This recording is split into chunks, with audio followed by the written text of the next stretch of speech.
Coming up on the next episode of the Celsius Pod. And I finished the show, and I was like, what's the point in watching any movies or TV shows? Like, it made me rethink that. Aiden, can you get me a snack, though? Can you get me a snack? You want me to get you a snack? Yeah, can you get me a snack? No? No? Do you want me to? Yeah, go get me a snack, dude. Wait, Beck? Yeah? Beck? Aiden's outside my house. Okay.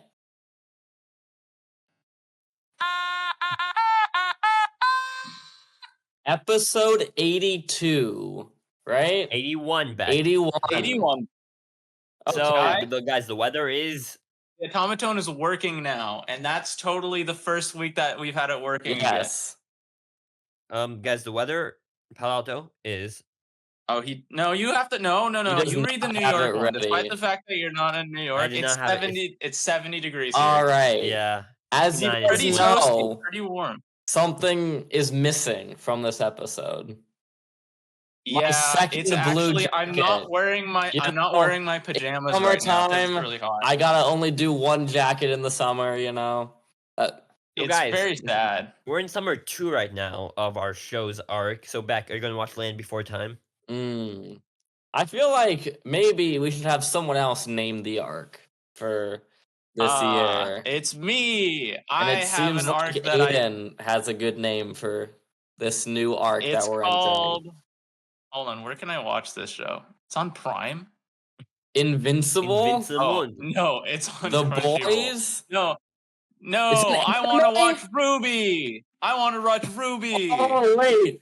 Shit, I actually want to do this with you. Can I do this with you? I think... One season No, I have episode? to watch No. One season a week? episode. That's really hard.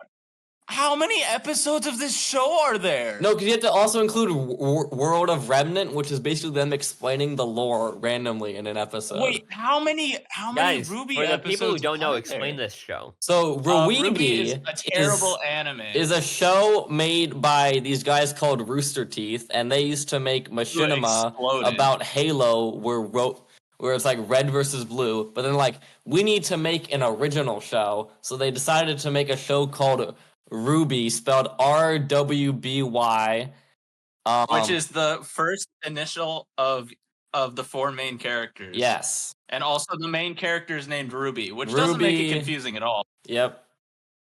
So Ruby, Ulysses...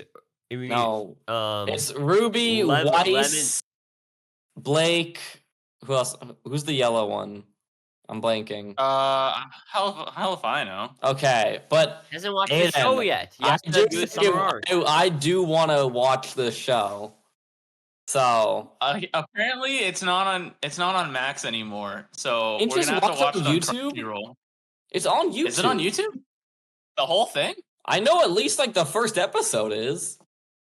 Wait, The first episode out of 100? no. Okay. All right, here's some guy uploading Volume 1 complete. Great. Yeah, I'm on that same one. Yeah, no, literally, Cool. chapter 1 on the Rooster Yeah, Teeth channel. Yeah, that's chapter 1 out of 100 No, episodes. they have more. Wait, Rooster Teeth made Camp? Really? I didn't know that. So guys, let's So not dwell on that's this gonna be too the long. that's gonna be the summer arc. If it happens, that's what it's gonna be. If Also, I it wonder how I happens, hit you the- haven't started it? Bro. Aiden, you so have to I start think the summer arc by at least having seen one episode. Yeah. Aiden, Yeah. watch the trailer right now while we're talking, and then you can give your thoughts. For Ruby? But, Yeah, watch the Ruby No, Red I'm gonna do it. trailer. Beck, I you know have what not- Ruby No. looks like and stuff. I don't Watch want to the do that. Ruby Red trailer, and then get back to us. Beck, no, I'm you not have gonna done do that. nothing this. You're gonna do nothing this summer, so you should finish Adventure Time. That should be your arc. But I have to keep my 0.44 seasons a month pace. Yeah. Saving it for Game Show 3. Yeah, we can get it down to at least 0.3 is my hope. Yeah. Okay. So before we get into any of our big things that we've done this week, I just want to get through a few news things that I've heard recently. A few news. There's been a lot of news things. Yeah, there's been a lot. So I'm just gonna go Rapid fire. fire through it. Rapid fire. So we have a rumored cast for our 4 Beetle movies, and True. they're pretty. I think that you can see by the images they're pretty accurate. I think I've learned how I think I'm more leaning towards Beck and how this might die in production hell or something like that. Yep. Or they But might just combine it to be one movie. yeah, but that's kind of interesting. There's some are definitely more, I guess, a bit more accurate than others, but we're gonna have to see them with makeup first, so we I can't. don't think any of them look like. I think like at least Paul McCartney and Paul No. Shell are kind of similar. No. Well, we have to see them first with the makeup on, so we can't I really guess have so. a judgment for that. But So that's interesting. But also with music biopics, there's the Pharrell Williams Lego biopic. Yes. which is Very, a very Very it's unique. a very strange. interesting idea. Yeah. I'll probably watch it only for the Lego aspect. Yeah, because like that's something like a really interesting way to do A a biopic. biopic. Yeah, because you 'Cause never see that. And you also don't see biopics for people who are like still alive and making music. Yeah. yeah. We are gonna get a Bruce Springsteen biopic Okay. later. But yeah. So that's just kind of interesting, I think Lego is something that I think we should maybe put a lot more effort in. That you can do so many interesting things with Lego. I Like love Lego. I would love some more. I would love a Lego drama where they don't recognize it's Lego at It's- all. That'd be That's what I want for Knives Out 3, but it's actually the Muppets instead of like real people. But Yeah. Benoit Blanc is still there. But You just speaking of love Knives watching Out, Benoit let's Blanc be- interacting with the Muppets. Yeah. Yeah. Aiden, Speaking what a of great Muppets- segue. What a No, what? speaking of Knives Out 3, Oh we've been my getting god, a lot of dude! We had the perfect transition there, and you're ruining it on Knives Out 3. because there's been a lot of No, that's news. later, Beck. We got a lot of new casting news like basically every day about Knives Out 3, Glenn Close, Josh O'Connor, Kelly Spaney again. Like it's been a really big cast. Jeremy Renner, Josh Brolin. So Wasn't Tom Hardy in the cast as well? he's still in talks, I think. It's also Lindsay Lohan's in talks to be in this movie. Speaking which of is Tom interesting. Hardy, Speaking Venom of the Lego that we Last were talking Dance. about earlier. Beck, I'm No. not done with the news. Oh my I'm also god. not done with the Uri, news. you're I have setting up these amazing transitions and not using them. I have a tangent that I need to go on about Lego Batman. Oh, yeah? Yeah. All right. So you're familiar with the traditional Lego Batman, like the actual, right? Yeah. Yeah. Like he has like a bunch of pieces. He has the legs, he has the torso, he has the head, he has the cowl and the cape, right? Yes. Mhm. Yesterday, or not yesterday, Wednesday, I got a poly bag for like $5 and I had Lego Batman, and I was like, that's funny. That's What's kind of a related to poly the bag? It's like one of like the small bags that's like 40 pieces. And it's like a small thing. It was just like this little like a corner. He stands on it or whatever, right? Mhm. And this is something that they've started doing with capes. The cowl and cape is one piece. That's That's weird. bad. It's one plastic piece. It's really gross. I don't like it. Because like it's good to like put the cape on like other stuff, you know? Like, and this section with the cowl is so big. And like you can't really do anything with it if it's like this. Like it's not very mobile. It's just it really pisses me off. Can you make I don't- Lego Aiden and Lego Batman fight? Whoa. Yeah, sure. I did a voice crack. Now make them kiss. Very cool. Well, that's that's certainly something. Oh, well, that we have to blur that. We have to blur that. Aiden. I can't believe that Will Arnett would do that. Let's Why get would he do into. I'm not done yet. Oh Ben. my We're god! not done with What topics. more do you have to say about Knives Out? He I'm doesn't just talk saying it's about an- Knives Out. He has more stuff. We yeah, need okay, to so- talk about Venom: The Last Dance. Yeah, I that's get part of it. no. So we talked about recently The Last of Us, and they've announced it's gonna be like 7 episodes for the season 2, which is shorter than season 1. But they did tease very likely season 3, and I did not expect this maybe season 4, which is kind of maybe makes me think they're gonna continue more than the game too. Here's what I think. Season 2, Ellie's side of Seattle. Season 3, Abby's side of Seattle. Season 4, all the stuff that happens after Seattle. Yeah. And it also kind of makes me think that's a very likely possibility. I do think just because that narrative doesn't really work that well in like TV format, I feel like you're gonna have to cut between two people. But that Yeah. might happen because I don't know if we want to just solely focus on one character the entire season. So it makes me think that they might like broaden a lot of storylines that are present in the games and like expand them or something. Mm. And like maybe have full episodes on different storylines or something. Yeah. But so I really don't know what they could do with the season 4. But maybe adapt like a potential ideas they had for Last of Us 3 and into a season 4 or something. No, I feel like Uh, I don't feel like they're gonna try to. I don't think they're gonna go past 2 chronologically. I thought yeah, they're gonna end it the same way 2 ends. yeah, Probably around season 4 if that gets made. But I don't yeah. expect them to ever go past the games. Yeah. I don't know. But it is interesting. I really like season 1. I think it was in my S tier for the year, for 2023. And so I expect, I do think that, I know, like, people don't like The Last of Us 2 as a game, but I think they'll maybe write in more, like, it's going to be written the same, just as I've said this before, but just, like, kind of maybe written, like, more cleanly, I guess, because they have another chance, I think. That could be something. Something that, this was in Beck's review roundup, guys. The Ballads of Songbirds and It Snakes. Wow. And, was. and so now we're getting another Hunger Games prequel, but this one actually seems kind of more interesting to me because we're following, because like a character that's really present in the first few movies and books, and like all in the book movie for the Hunger Games, Yeah. is this character named Hamish Abernathy, and he's like the only victor of District 12 before obviously Katniss and Peeta. And so we're finally getting his game, and his game was always rumored to be really interesting because it was the 50th game where they had 48 people play instead of their usual 24 because it was a quarter quell. And so we know details of how the game went, but now we're getting a full like detailed book, which is coming out like probably next year, and a movie adaptation, which was going to be made by the same guy who made the Ballad of Songbirds and Snakes and the final 3 November Hunger Games movies. 2026 is what they said, right? Yeah, and so I'll probably read the book when it comes out, like probably 2025, I assume, or maybe end of 2024. But so that's really exciting because it's a very interesting character. It's called Sunrise of the um Reaping.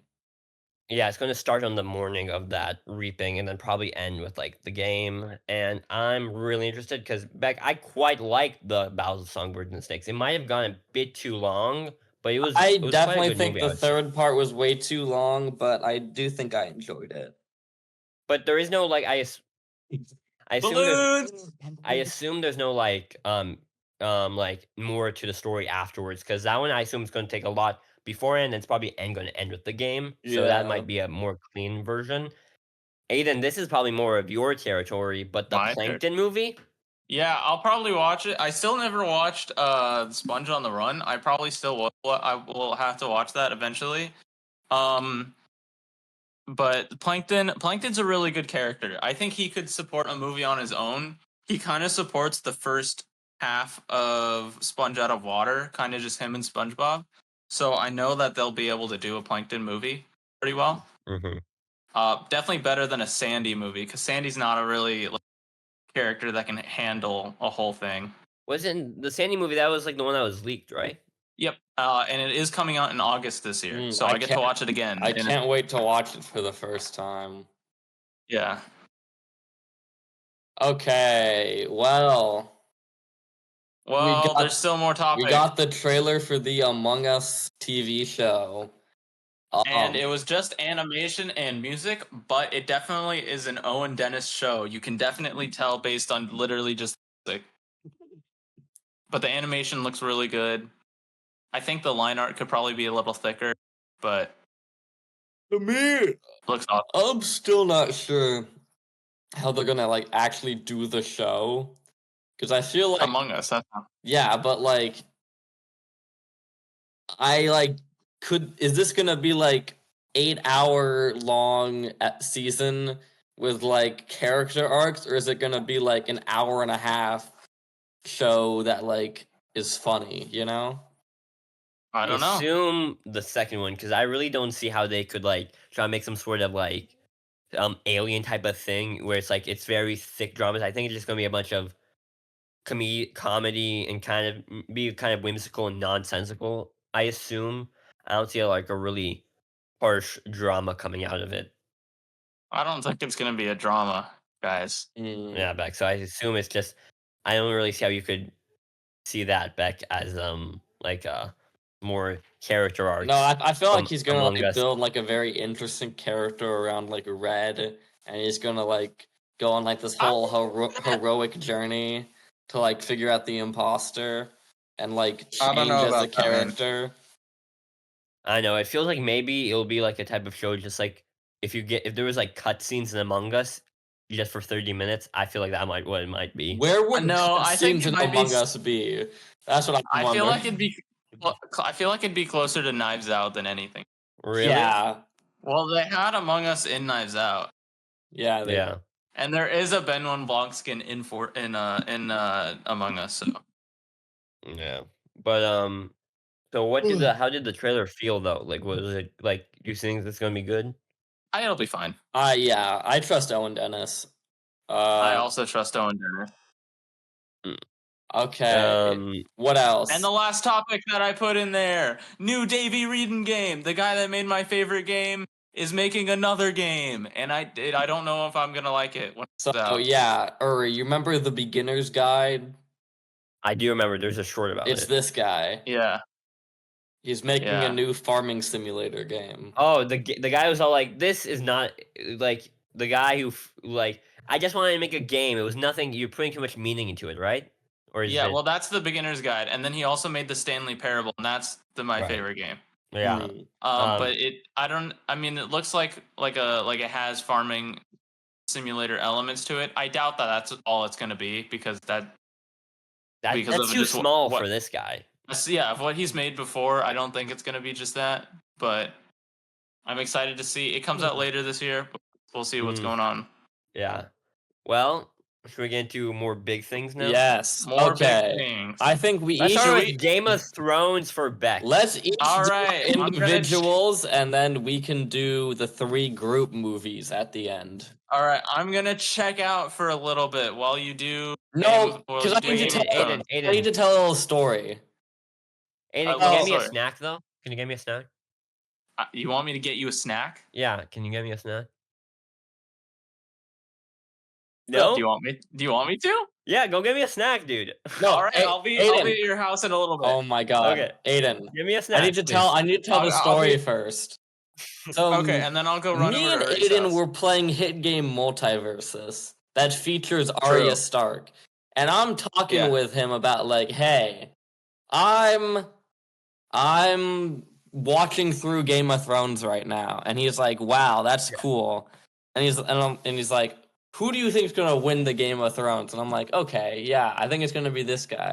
And he's like, wow, I'm gonna look up the ending of Game of Thrones. He looks up the ending of Game of Thrones, and I'm like, Aiden, do you like? I'm like spoiling the entirety of Game of Thrones on these podcasts and talking with you, and he's like, yeah, you know, I don't really like want to pay attention to those because it might spoil the show for me. Then I'm like, why the fuck did you just That's look? not what I said. Literally, that is what you said. That's not what I and then you look at No, the ending of the entire show. I said no, Beck. I said it's when there's something that you are all watching that I will probably watch in the future that I do not like want to hear in-depth stuff about. Yeah. Like Game of Thrones or Invincible. I will check out completely. Then why did you look Wow. up the ending of Game of Thrones?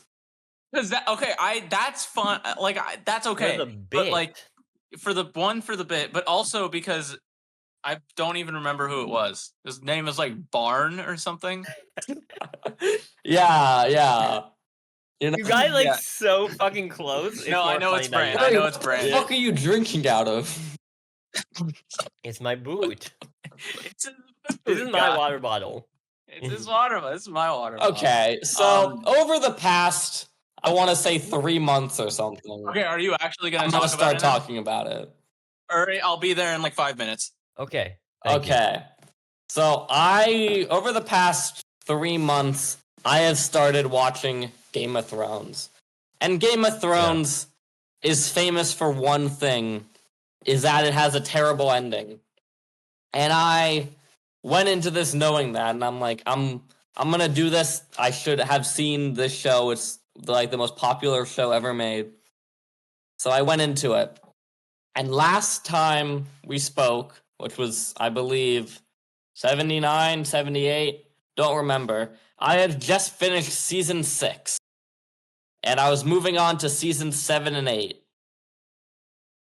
And Yeah. I was watching through season 7. And let me just give my overall thoughts. I felt like Daenerys, they made her a bit evil out of nowhere. Like, she randomly kills Sam's, like, father and brother, just, like, shows no mercy. I thought that was like, what the fuck are you doing? Yeah, no, that was like one of the moments you realize Daenerys is like, no, Yeah, not she like jumps really weirdly between season 6 and 7. And then one of my most annoying things that I noticed was that the characters could now instantly teleport around the entire world. Cause this is one episode, it's so noticeable. I believe it's the season finale. It's they have to go beyond the wall to do this an incredibly stupid plan of kidnapping a zombie to bring back to the other to King's Landing. They get north of the wall. They find the zombies, but they get ambushed. So they have one of the people run from the far north back to the wall in one cut. And this is a trek that the Night's Watch took like 3 episodes to do. He does it in one cut. Then a raven gets to Daenerys. He's just fast. He's just fast. And and then cut. Like a raven cut. Daenerys instantly gets the raven. And then immediately cut right after that, Daenerys flies all the way from Dragonstone to far beyond the north in one cut. And like armies teleport around the entire map. It feels like it's rushing through season 7 so quickly. Yeah. No, it's like they somehow all the characters got the fucking fast pass at Disneyland or something like that. It's so annoying. And one of the other crazy things is like, so the one thing I remember, let me know if I got this wrong or something. Like in season 5 or something, or maybe season 6, Bran runs into like his uncle Benjen, and he's like, okay, the White Walkers, the wall, it's not just a block of ice. There's some magic attached to it, meaning that the dead like can't pass through it. So I'm like, okay, they're gonna do something where them taking that one guy south breaks said incantation on the wall, and that allows the army to go through. No, that doesn't happen. The guys can immediately go through, no problem. And I'm like, what the fuck? And then the North just goes through the wall without doing any of the incantation stuff to break it or something. So I feel like, why would you even say that in season 5 if it's never going to be brought up?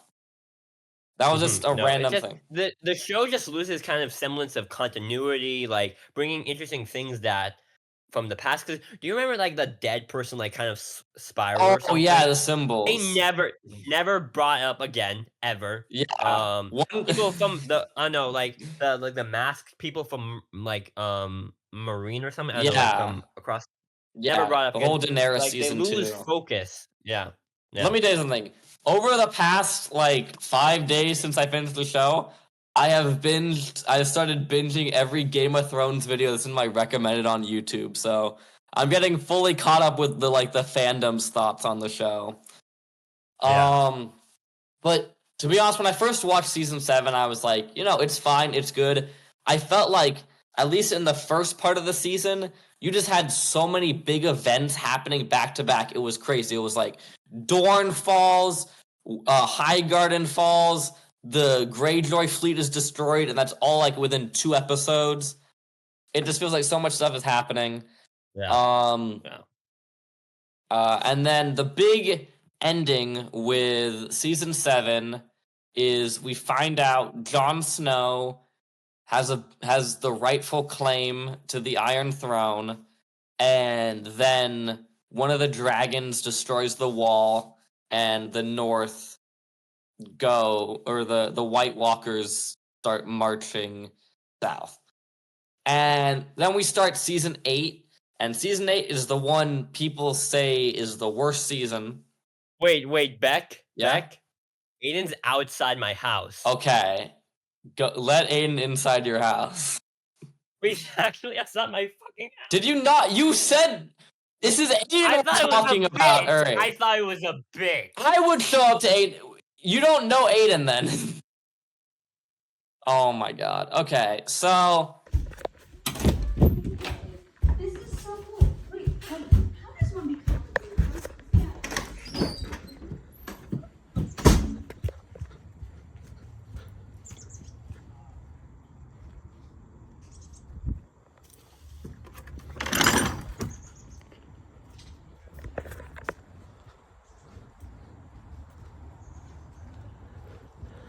What the fuck? What the fuck? Okay. You want your snacks? Yeah, you have to come on camera. It's Okay, fine. should I leave my bike right there? Yeah, it's fine. okay. Is he going in? They're going inside Uri's home, I believe. Hopefully this will make sure they have a better connection.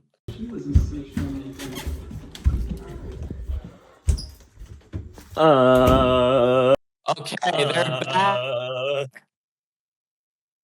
Okay. Hey everyone. It's So- me.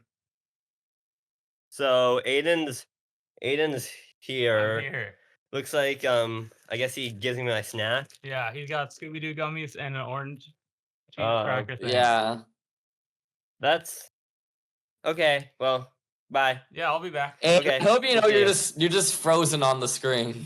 So Well, the first 3 episodes Um, of season 7 are looking really good. I hope they can continue it later seasons. I don't know if they're gonna do the big finale this season or if that's next season. But I'm pretty interested in it. Cool. Now we can get back to Game of Thrones. So season 8 of Game of Thrones, I feel like. wait, you got season 7. They do this thing with Peter Baelish where they fucking Oh like, yeah. throughout the entire show they make Peter Baelish like this most smartest person, but then he gets really fucking dumb in season 7. It was like they like trick him so fucking easily, and I hate the way they kill him. They kill him with the knife.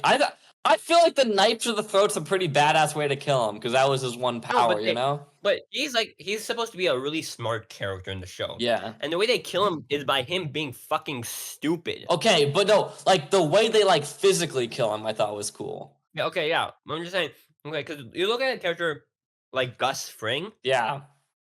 they never in the entire show Gus doesn't die by being like fucking like by being stupid. He never is outsmarted by Walt in that way, but he's taken over by emotion. Yeah. They needed to like if they like imagine if they used a way to get like Peter Baelish's like love of Catelyn, and they sort of did that, and it's not because he got stupid, it's because he was like some sort of they manipulate his emotion, you know, not that it was like he just got fucking dumb. Yeah. That's Anything else big that happens in season 7? wait, Jon Snow is the Aegon Targaryen. Jon Snow is Aegon Targaryen, and that sets up season 8. So season 8 and he has sex with his aunt. He does have sex with his aunt. Okay, so season 8, I feel like, is a very. It does something that's unique to TV shows, where, and it's something real. I feel like I've only like a really long show like Game of Thrones can do, where it's you finally have every character who had their own individual character arcs in like different parts of the continent. They all meet up. Everyone except Cersei. Every single main character is at Winterfell preparing for this battle. And I think it's really cool just to see all the character interactions that like they haven't talked in 4 seasons. All that. I feel like that I enjoyed that so much, just seeing all that. I enjoyed that so much because like after I finished watching the show, I just watched a compilation on YouTube of the Stark people reuniting. Yeah. The Stark family. It's so fun because they hadn't been together for like an entire And I show. love how they never mention Rickon once. Like our family, Even- Bran, Sansa, Arya, Jon, nobody else. Yeah, no one else. Okay, yeah, I thought that was really cool. Season 1 was them all getting together, and then season 2 is their whole preparation before the battle. The one thing I will say is that this season is the shortest season. It's only 6 episodes compared to 10. But it feels like it goes worst. It goes That's the so worst way to end the slow. show. Yeah. It goes so slow. It's so annoying. They did this thing where it's like whenever there's like a show who does like a shorter season for their final season, I'm like, you're going the wrong way. You need to have more episodes in your final season to flesh out your story. Yeah. Where it's like fucking Breaking Bad did that. Better Call Saul, BoJack. They add more episodes, not less for some reason. Okay, yeah, and then we get to the big battle, the Battle of Winterfell. This episode is colloquially known as the worst episode of Game of Thrones ever. Other than maybe the finale. The first thing I noticed was I couldn't see shit the entire time. It was that became a really big meme. That became a really big meme. Terrible lighting. But what was also crazy to me is you have this whole big battle in the final season, and no one dies. I feel like two people died, Theon and Jorah. But those I wouldn't consider to be like major characters. They were just Theon's a pretty major character. Theon's a pretty major character, but Jorah is like. And I would say Theon was a pretty big I really liked the way he died. He was like because the entire show he's like he doesn't know how good of a man he is, but then Bran says you're a good man, and he's he says you're a good man, and like he protects Bran in the end. Yeah. But the way he kind of dies is also kind of stupid because all he did was this. He like charges him with a spear, and the guy breaks and stabs him in the chest. Wow. Yeah. So the battle, it felt like nothing mattered because they're talking in the war room and they're like, we cannot win. The only way we can beat them is if we kill the Night King, and then they still try to fight the dead people. Like, what the fuck are you doing? You just need to like send every single person you have to fight the Night King. It makes like it felt like the entire episode, the entire hour and a half, I'm like, I'm just waiting for when the Night King shows up because all the other stuff, it doesn't matter at all. Exactly. And also, why does the Night King want Bran? They never fucking explain like he's the key to Westeros. He's the memory of the world for some dumb reason. And so that becomes the Night King's whole motivation. We just gotta get to this random fucking three-eyed raven. They don't explain that fucking all in the show. I like it. Yeah.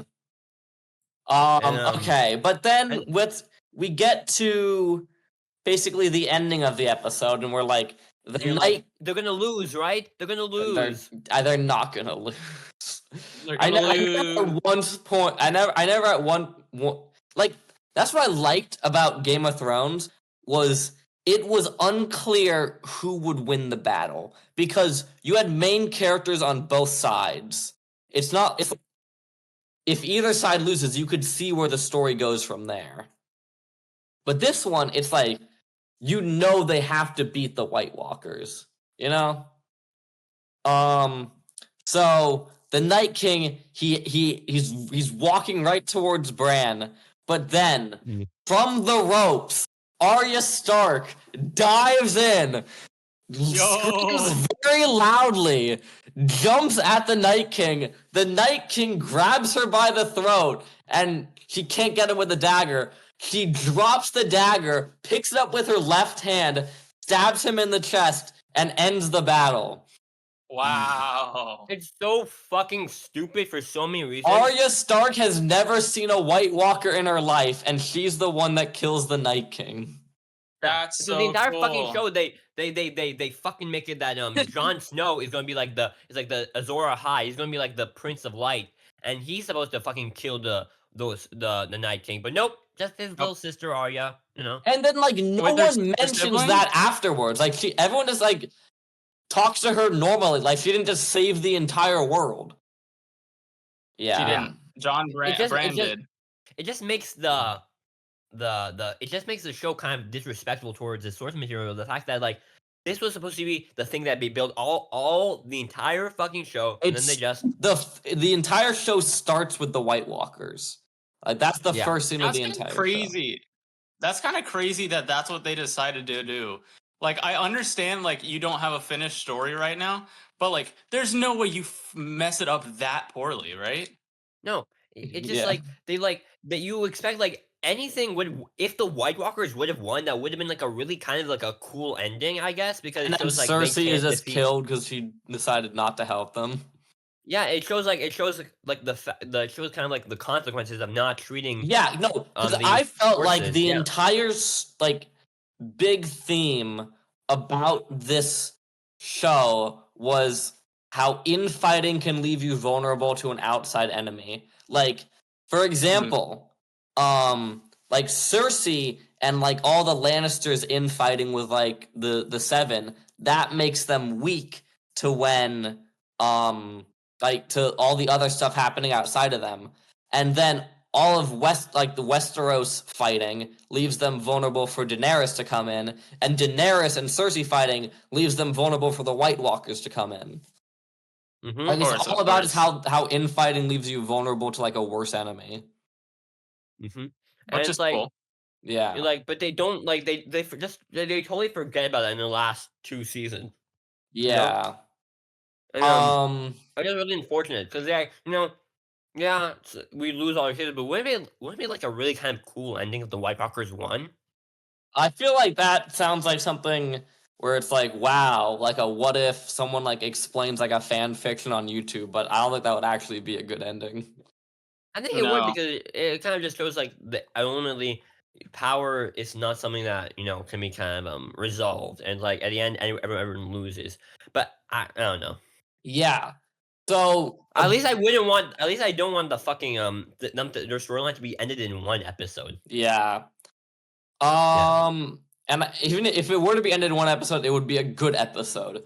So Yeah. then let's get to episodes 4, 5, and 6. Episode 4, everyone's flying back. They're like, okay, now that we've won in the north, we have to take the Iron Throne in King's Landing. Daenerys is randomly flying. I think Her. I saw this in like I think I saw this kind of like in like maybe a pitch meeting about Game of Thrones. Like it's kind of like just moving on to the next kind of thing. It's like moving after your big fight with Voldemort. You're moving on to a Quidditch match. Yeah. Okay, and then Daenerys is like randomly flying over the ocean, and at this point, I'm like randomly watching the show like half like on the side, trying to like do something else, and Mhm. I randomly am watching it, and one of the dragons gets shot out of the sky 4 times easily. and then drowns in the ocean. I'm like, what the fuck is happening? Sounds like normal Because stuff is happening. in season 7, like a dragon dying is like one of the biggest things we've ever seen, because these things have been kind of similar to nukes. Like the whole thing in season 7 was like, we can't use a dragon on King's Landing because it's like nuking the Why not? entire city. That sounds pretty cool though. So And they did. Yeah, and then they explained like the behind the scenes for this episode, like Dany just kind of forgot about the Iron yeah, Fleet. she forgot that her enemy was just in the waters. I'm like, you fucking dumbass, you lost a dragon. That's the most powerful That's so weapon in the true. Game of Thrones universe. Hey, So but smart of then, him. but get this. A dragon's no match for an Iron Fleet. But then you switch that fucking like maybe 5 minutes later, a dragon fucking defeats the Iron Fleet so Literally, easily. okay, yeah. Wait, I actually need to remember the different because 4, 5, and 6 are all blending in my mind. Yeah. Okay. They're bad. Everyone episode 4 is finds. just kind of recovering. Episode 4 Yeah. is just recovering So from the battle. now Daenerys is down to 1 dragon. Her armies are kind of weak because they have just been fighting in the north. And J- Missandei dies, right? Missandei dies, so Daenerys is like, "What the fuck? I've lost my closest advisor. I lost 2 of my dragons." She's fucking pissed. She finds And, out like, that you know what? Jon Snow. Yeah. This is actually in like episode 2. She finds out Jon Snow has a better claim to the throne than her. So, and then like in episode 5, I believe that's shared with every person. So now everyone knows Jon Snow has a better claim to the Mhm. throne. So all this happens. Jamie decides to go ride back to King's Landing after literally leaving because he realized that Cersei was evil. But he's like, you know what? I've decided that she's not evil anymore, and we should be together. And I'm like, what the fuck? You are And- undoing. And that's the biggest fucking character assassination in the entire show, I believe. Because, like, okay, in season 1 of Game of Thrones, they make Jaime to be this really unlikable fucking asshole. But then he loses his hand and he goes through this character arc where he's like, he realizes that, he's like he's more of a good guy because he saved Westeros from being killed by the Mad King, even though everyone Yeah, blames he him for that. saved every resident of King's Landing from being like burned alive by like by betraying his king. So he was like, And then, yeah. he betrayed his king to like save the people of King's Landing, and then he has this one fucking line about like, I never cared for the people of King's Landing. Which is So like, true. What the yes, fuck you are you did. doing, That was your bro? whole character arc. And then like they think like because in this entire show, Cersei has had this prophecy that was told by her when she was young that her younger brother is going to kill her, and that's why she kind of hated Tyrion. But guess what? Her and Jaime are twins, but he's still technically the younger brother. So fans really thought that he's going to end his storyline by killing Cersei. That would really fit his storyline of you realizing that Cersei's Is the kind of a prophecy in the bitch. book? It is in the book, but it was in Okay, the show too. Yeah, no, I was just wondering, like, is that something that was added for the show and they still fucked it up, or was it something George R. R. Martin has a better idea to do? Yeah, and so like they were thinking like because I think about it is like you'll die by your brother's hand, and the way they conclude that in the show, it was so stupid. Like they were fucking hugging or something as they Yeah. died together, and they and died then together. they got like, crushed by rubble. So because true. okay, and so now I'll explain why it's a rubble because Okay, Daenerys is no, really mad. okay, so everything is set up for the big Battle of King's Landing, and they make sure to clarify multiple times. Tyrion says to every character, if you hear the bells ring, that means that people are surrendering, and let them surrender. So throughout the entire episode, we see the dragon burn down every single so there were like 4 crossbows that took out one of her dragons. There are about 80 crossbows and 40 ships with crossbows in this city, and the dragon is able to burn every single one of them without getting shot once. So Well, Beck, remember, dragons are the most powerful weapon. yeah, but one died last episode to 4 of them, and they had like 60 of them. Beck, listen, okay? Dragons are the most powerful weapon in all You're of taking Game of my own Thrones quote universe. against me. But then Beck, you gotta remember that the Iron Fleet is also the most powerful weapon in Westeros. Oh, you gotta remember that. Okay. But Beck, you also gotta remember that dragons also can defeat Iron Fleets very easily. Yes. So, Yeah, you have to remember that too. you gotta remember that too. We have the whole battle. Everything's happening, and then everyone's screaming, "Ring the bells! Ring the bells!" Make sure people are like surrendering. So, and then we hear the bells ring, and we cut to Daenerys, and Daenerys is like, "Nah, I'm gonna do my own thing." Takes the dragon into the air. Everyone is surrendering, and goes through town blocks full of innocent people. She doesn't even aim it at like the armies. Just the innocent people, burns them all alive. Yeah, because What a like cool guy. you think like Daenerys, like she says like I'm gonna burn like the Red Keep. She does not burn the Red Keep. She just burns everything around. She burns the whole city first. Yeah.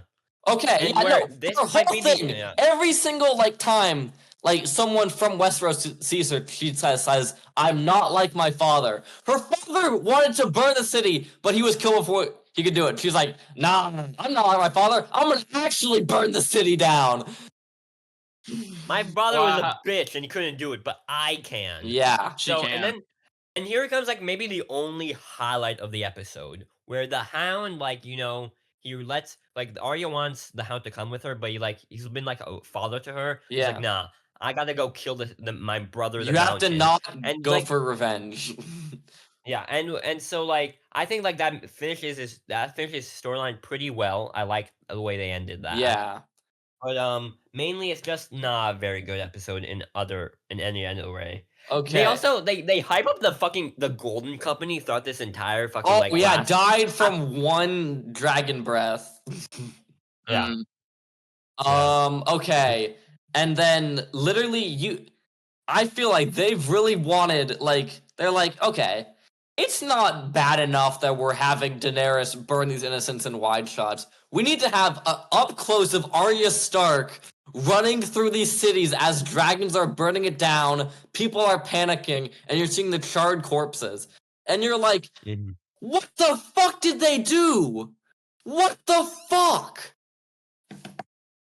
What does the cast think about the final season? Oh, there's interviews where they're like, oh, because they can't like specifically say that they hate it, but they have to be like, this sucks. Yeah, I'd assume that You can really see it in their eyes that they feel it sucks. Okay, so Yeah. Daenerys burns the entire city to the ground. And then at the end of the episode, Arya finds a white horse. Does it matter? No. No, that white horse never seen again. So Damn. the fine, I believe. Wait, is this okay? That's the end of the episode, and then the finale episode. It starts, and we follow Jon Snow, and he's like, "What the fuck did Daenerys do?" Danny. He says Danny so much in it. Yeah. Danny. Danny. I do love, and then he's like, and like Tyrion is like, you like he actually let. Oh, okay, well Jaime, gets stabbed by Euron Greyjoy, who I have not mentioned at all throughout this entire recap, because all he does is like Is nothing. nothing. Okay. Other random things that I'm bringing up now. I feel like it would have been cool to see what happened to like the Dorne Queen in the dungeons. Like we never got to see like a conclusion. Dorne does not matter at all anymore after like Yeah. season 6. Okay, and then he gets stabbed by Euron. He dies hugging Cersei. They get crushed by rubble. But turns out Jaime was captured trying to get into King's Landing, and Tyrion let him go. And in this episode, Daenerys is like, "You let your brother go," and he's like, "Bitch, you burned an entire city. Those are not even things." And he's like, throws his hand metal down the stairs. Finn, yeah, it's like I'm Wow. not. Gets I'm arrested. not your thing. And then there's a really, I think it's like a terrible scene, but I feel like Tyrion has this great moment where he's talking with Jon Snow, is like, you hated my father and my sister for all the bodies, but them both combined is not as much as Daenerys burned an hour ago. And I'm like, he's so true. That's a lot of deaths then. They make it very clear. bringing it up multiple times throughout season 7. There are 1 million people living in King's Landing. They specify that a lot. Just to give you the scope, she kills 1 million people. That's a lot of people. Yeah. Okay. 1 million people. Jaime Lannister saved 1 million people. Hey, how many people in King's Landing? 1 million people. Okay, yeah. That's a lot of people. And then we cut to the big final scene. Cersei is about... Oh, no, not Cersei. Daenerys is about to sit... No, Cersei's dead. Cersei is dead. Daenerys is about to sit on the Iron Throne, but Jon Snow pulls out his sword and stabs her. And they do this thing where it's like, she's about to sit on the Iron Throne. Yeah. But she doesn't actually get to fucking sit on it. He's like, nah. Yeah. I'm gonna stab you. And then he goes to... They imprison him. No, yeah. And also, like, I feel like killing the queen, her dragon is just like, you killed my mom. I'm just gonna burn the Iron Throne and run away. Like, Yeah. you do not let that guy live. What the fuck? Yeah, no. Yeah, and then Grey Worm also lets him live. It's like the Joker. Like they put him in the asylum every time, and then he just goes and kills more people. Okay. Can we talk about Grey Worm for a second? Yeah. Because he gets fucked so much in the show. Dude, I felt so bad for him when Missandei died. Because I really like their relationship. From the start, he has no dick and balls. Yes, he did lose his dick and balls. No! He has no dick and balls from the beginning of the show, from when we first meet him. His like girlfriend fucking dies, and then his queen because of his dies. lack of dick and balls, right? Nah. No. Cersei was just like, I'm pissed at Daenerys, so I'm gonna kill you. Also, why the fuck didn't she shoot Tyrion right then and there? Like she had the archers fucking pointed at him. Yeah, and then like his queen dies, but then. Now let's talk about. So they imprison Jon Snow for killing the queen. Yes, and so then we basically cut to like months later, and we have this big council meeting of all the leaders of all the different factions, and they're like, "Okay, let Jon Snow go." And Grey Worm's like, "No, he killed the queen." And they're like, "Okay." And they're like, let the king decide its fate." And they're like, "But we don't have a king." And they're like, "What if we put it to a vote?" And I'm like, you guys have been fighting wars for 8 seasons about who decides to become king, and you're putting it to a vote.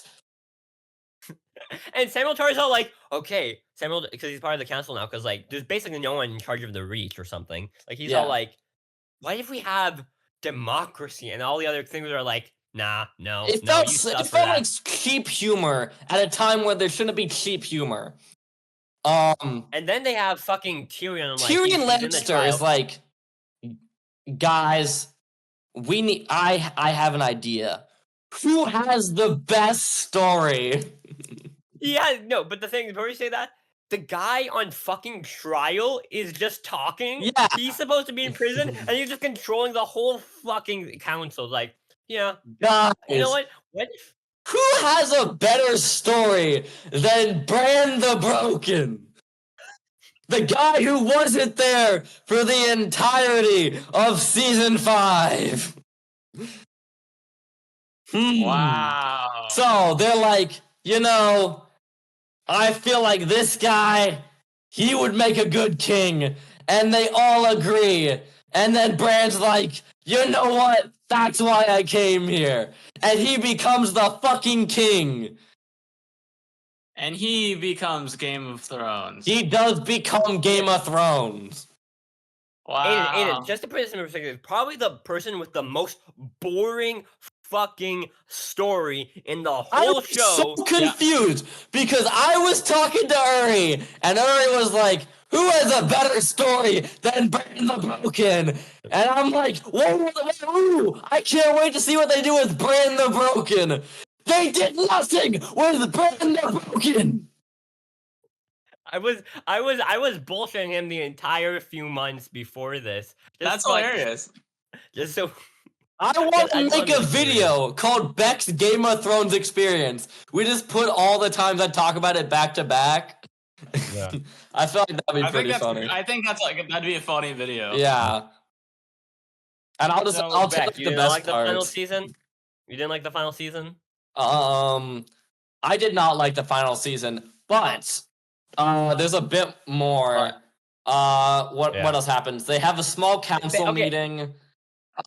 This is how they end the show. Like Tyrion, like throughout the entire show, he's done like this joke that it was like he did like a joke, but we never actually get to finish the joke. I didn't get that. I was just, why the fuck is he making this joke? Because I didn't understand that. So, and that's how they fucking end the show, on a fucking joke. You know, Him like Yeah. finally Yeah. finishing this joke that he's never finished. Yeah. I mean, I guess that's kind of interesting. I guess. Yeah. You know, it kind of just sucks because I was watching this really interesting video about like how the writers of the show like got the rights to make the show and how hard they worked to make it. And I'm like, wow, this is really inspiring and how they're able to make like one of the most popular shows on television. But they're also the people that gave us fucking season 8. So it's really hard to give them credit. And you know what's really an interesting thing is that they were gonna do Star Wars movies, and that Really? they were gonna make a Star Wars movie, and that's why they actually made like the short final season so they could go work on their Star Wars movie. But then they canceled the Star Wars movies. Why did they think that was a good idea to stop making their like TV show good? Well, because they ran out of books. You know, I was watching this video and it was like, you know, I feel like they were like, here's what's gonna happen. George R. R. Martin's gonna finish the books, and then they're gonna make a new show called like Game of Thrones. Like they're gonna make like there was like this show called Full Metal Alchemist, and it was like Do you know how many times I've mentioned this exact thing? Really? Yes, I've mentioned Brotherhood so many times. Okay, yeah, but like every time we talk about the ending of Game of Thrones, I say they'll probably do a Full Metal Alchemist and just remake the series. Yeah, that's what I'm saying. But the thing is, when I think about it more and more, that the video, like the show ended 5 years ago. There hasn't been a new book in 10 years. I'm really worried if we're ever gonna get the ending of this series. Why do you think he's gonna die before he finishes? I'm worried. It could happen. It's taken 10 years.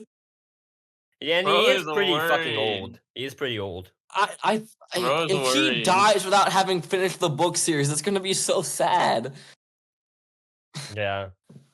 Just but like, and then you know what's something really interesting? I just kind of want to mention that they make Braun Master of Coin, who is probably the worst person to be Master of Coin. To be honest, I feel like he is like a pretty interesting character. Where he was some random guy that was at the Reach that just fought for Tyrion, and then he ends up becoming Lord. Oh, the Veil, yeah, the Veil.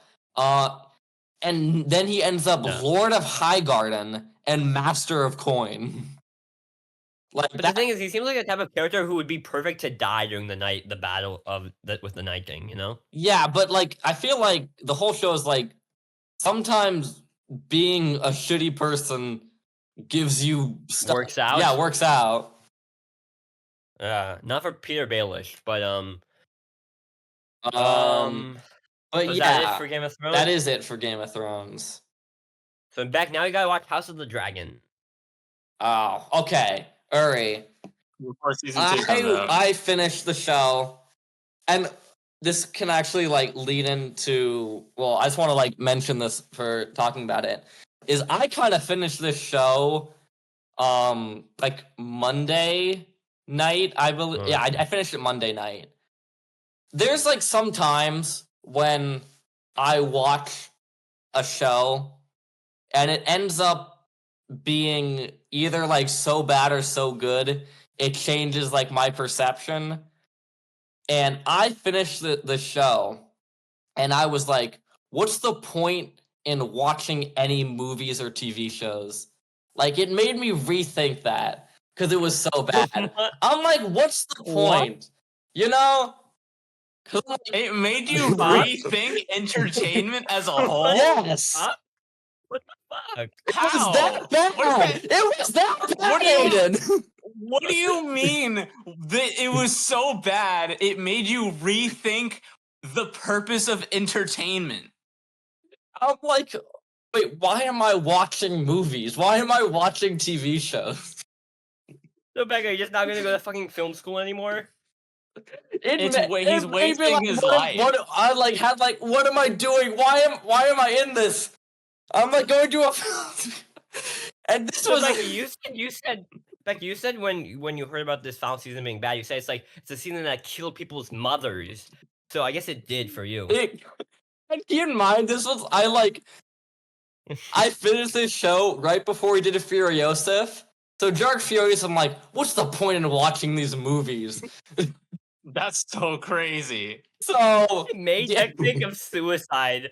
It was so bad. don't worry, That's I have insane had that some happened. good movie experiences that have made me regain my love of films and TV. All right, Beck, keep I've talking about recovered stuff. from the pain that Game of Thrones has caused me. Yeah, so Beck, you But also, talked about it's- Game of Thrones for so long, so we No, gotta. I just want to say talk- quickly, and I tried starting House of the Dragon. I'm like, what's the point, bro? They fucked up Game of What's the Thrones. point? Okay, Beck, just What's the point? restart the show in like 3 days or something. I'll try to Yeah. finish by next week. Okay. Yeah. Because House of the Dragon it kind of made me re-love Game of Thrones again. I would say. Yeah, Yeah, but the what's problem the is- point? The problem is you had so much time between, or how much time did you have between Game of Thrones and House of the Dragon?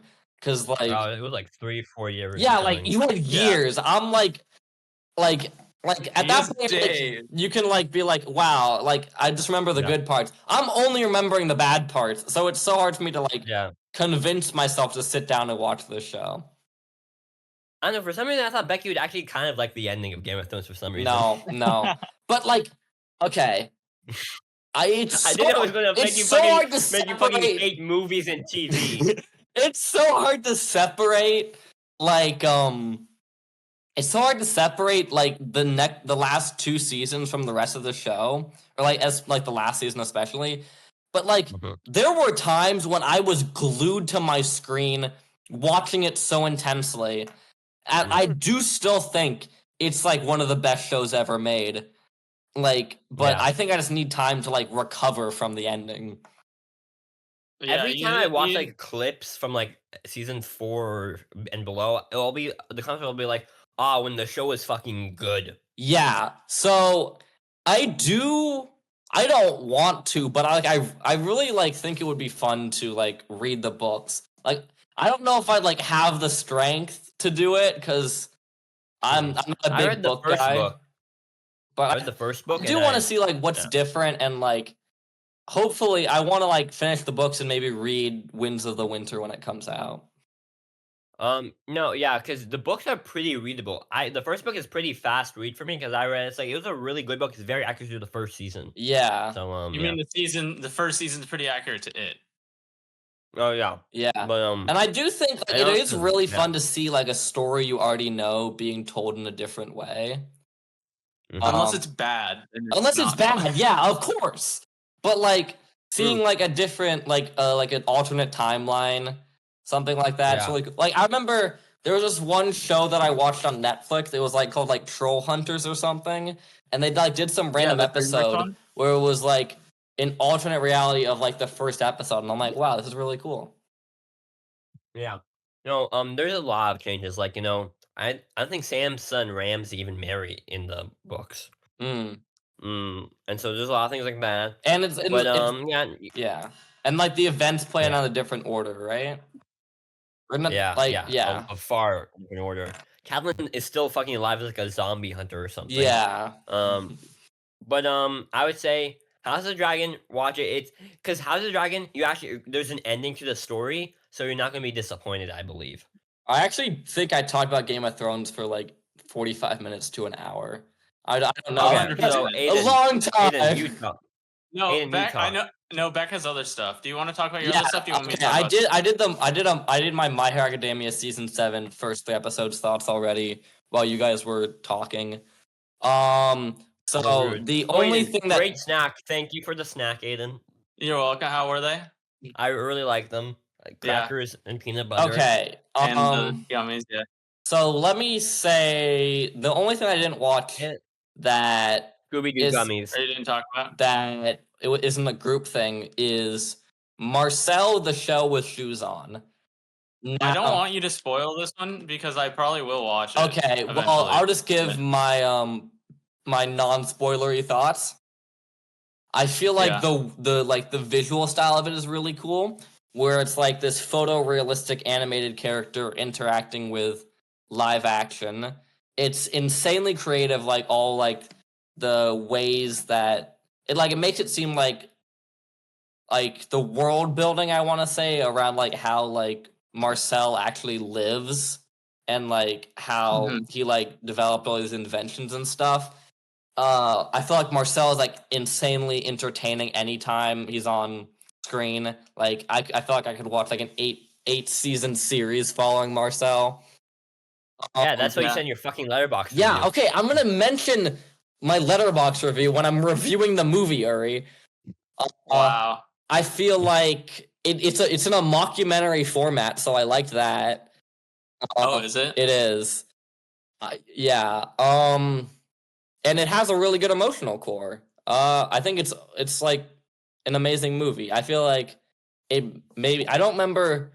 It was nominated in like 2020. It was nominated not last Oscars, but the Oscars before that for Best Animated Feature. I feel I don't know what it was up against, but I feel like it maybe should have. Did it win or like? Well, no, Pinocchio won. It should have been Pinocchio. I have not seen Pinocchio, but it Really? should have been Pinocchio. Okay. Well, you should have watched Pinocchio because that's a good movie. Okay, but this is better than Pinocchio. That's kind of hard to beat. Wow. Pinocchio was really good. Okay. Anyway, give it a 4.5. Yeah. That's true. Well, it sounds. I've heard a lot about this movie. And I do want to watch it. It's A24, right? I think. Is it Yeah. really? Yeah. Kind of reminds me. Maybe it reminds me of like maybe the rock scene from Once Upon Everything Everywhere All at Once. Kind of maybe like that. I kind of. Yeah, it's kind of just like the plot is basically about Marcel and his grandmother being like interviewed by like a guy living in the house. Does Marcel the- speak? Yeah, Marcel speaks. And is Yeah. Oh, okay. okay. I thought you said Marcel. Marcel is. There is like a main plot. Like it like follows stuff. There's like there's character development. It's all that. Yeah. Is his grandma Shell too? Yes, it's like It's not a like a family real of person. shells. You know. Yeah. Mm. It's like Well, sounds great. the one thing I don't know is how much of it is like is like Marcel the Shell with shoes on like in like a YouTube series already? Because I feel like it Sounds is. like it is. Maybe. Yeah, it and then was. there's like the movie version of it. I'm not sure, but it felt like some of the stuff was like partially real, or maybe it was just Yeah. the mockumentary tricking me. partially like a Shell is in real life talks. It must be that. I have to Yeah. believe it's that. Yeah.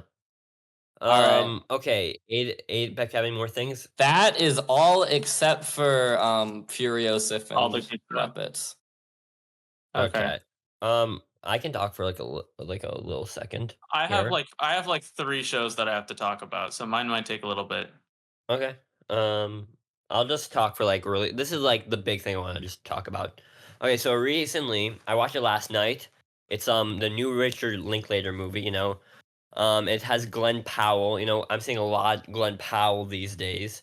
Mhm. And so essentially the movie's called Hitman, and the movie is like it's pseudo based on a real story, except like not at all. Where it's so I think Beck's gonna probably like it or watch it, so I'm not gonna like reveal it that much or something. Got it. But this is a movie I really wish I could see in theaters, and only a few theaters I think play it. But because it's a Netflix movie, and I really wish I watched this in theaters because I think for me I like this better than Furiosa or If personally, and essentially just follows this like kind of like this lame kind of like I guess college professor. His name is Gary Johnson, and Gary Johnson is kind of like he's very good at tech, so he helps like the police with like tech, like earpieces and like recording devices for like people who want to organize meetings with hitman, and then like a fake hitman that the police have kind of like set up so they can trap the person. But then one day they're like, you know what, our guy is like can't do it, and so you're going to be the fake hitman. And then he finds out he's like really good at being this pretend hitman, and he's very good at making trapping the people to like getting the people to believe that he's a hitman. And like then they arrest them after, once they say like they've established, like they give them the money. It means like they've gone into a conspiracy to kill. So then they could arrest them, and like he's very good at it. Like every different hitman, he like changes his kind of looks, and like he does like there's a parody where he sees like he pretends to be a Patrick Bateman hitman, and which is pretty funny. And like he does like kind of the Patrick Bateman voice, and yeah, and like he pretends to be a Russian for one. It's like different, but then the here's like kind of the main part of the movie where it's all like he meets this woman who wants to have her husband killed, but he's like he kind of feels bad for her because he's kind of like an abusive husband. So he tells her, "You don't need to help kill, just like get away from him." And like she actually listens to his advice, and then she calls him later, and then he starts having like a relationship with her as this fake hitman guy, and the story just kind of goes from there. It takes a dark turn like the last 30 minutes of it, and it's a really fun movie. It's like a comedy in a lot of ways, but it's also very dark in a lot of aspects. It's a very fun movie. Glenn Powell really kind of excels as Hitman. It's like very good. He actually co-wrote the movie with Richard Linklater, which is kind of fun. And yeah, Very cool. I really wish I could see this or watch this in theaters. This was a really good movie. Yeah, it is kind of annoying how those like streaming exclusive movies, like, because like some of them, like especially like you were saying for like Hitman, is like I'd love to like see this on the big screen, and I'm glad like Pixar did that thing for like Luca Turning Red and like Soul, where they like That was re-released really them in cool that they did theaters. that. I thought that was cool. Yeah. I feel like more like Yeah. companies should do that, where they like Netflix is never doing that. You saw what the like Netflix Now they're actually, CEO because said, like right? they do that, they did that with some movies in Netflix, but now I they're doing a thing where that they're one for, actively like a doing Kanye that. West documentary. I remember hearing that. They did it for this movie called Roma, I think, a few years ago, and They did it for do it like a Knives few Out times when- also, right? yeah, but now they're actively gonna do it way less. Yeah. They That's made a statement annoying. like, nah, we're like not gonna do that anymore. We're gonna do it Yeah, less. okay. I don't get Netflix. They were like, yeah, guys, Barbenheimer, that would have been equally as successful on Netflix. No, it No, wouldn't it have. fucking wouldn't. It wouldn't make I $1 think it billion would've. each movie on Netflix. Yeah, no, like some of the things with Barbenheimer was like people meeting up to do like this fun experience. Like it wouldn't make sense if you were just like watching it on your own in your house Yeah. home for Netflix. Yeah, no, Theater is more like yeah, a group really- experience.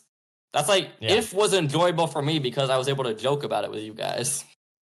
Yeah, because it just kind of reached to kind of like a tone deafness within like these kind of CEOs and executives about movies. Yeah. Um, I feel like he was just but, trying yeah, to like yeah. pump up his own company. I don't know if he actually believes that or not. Yeah.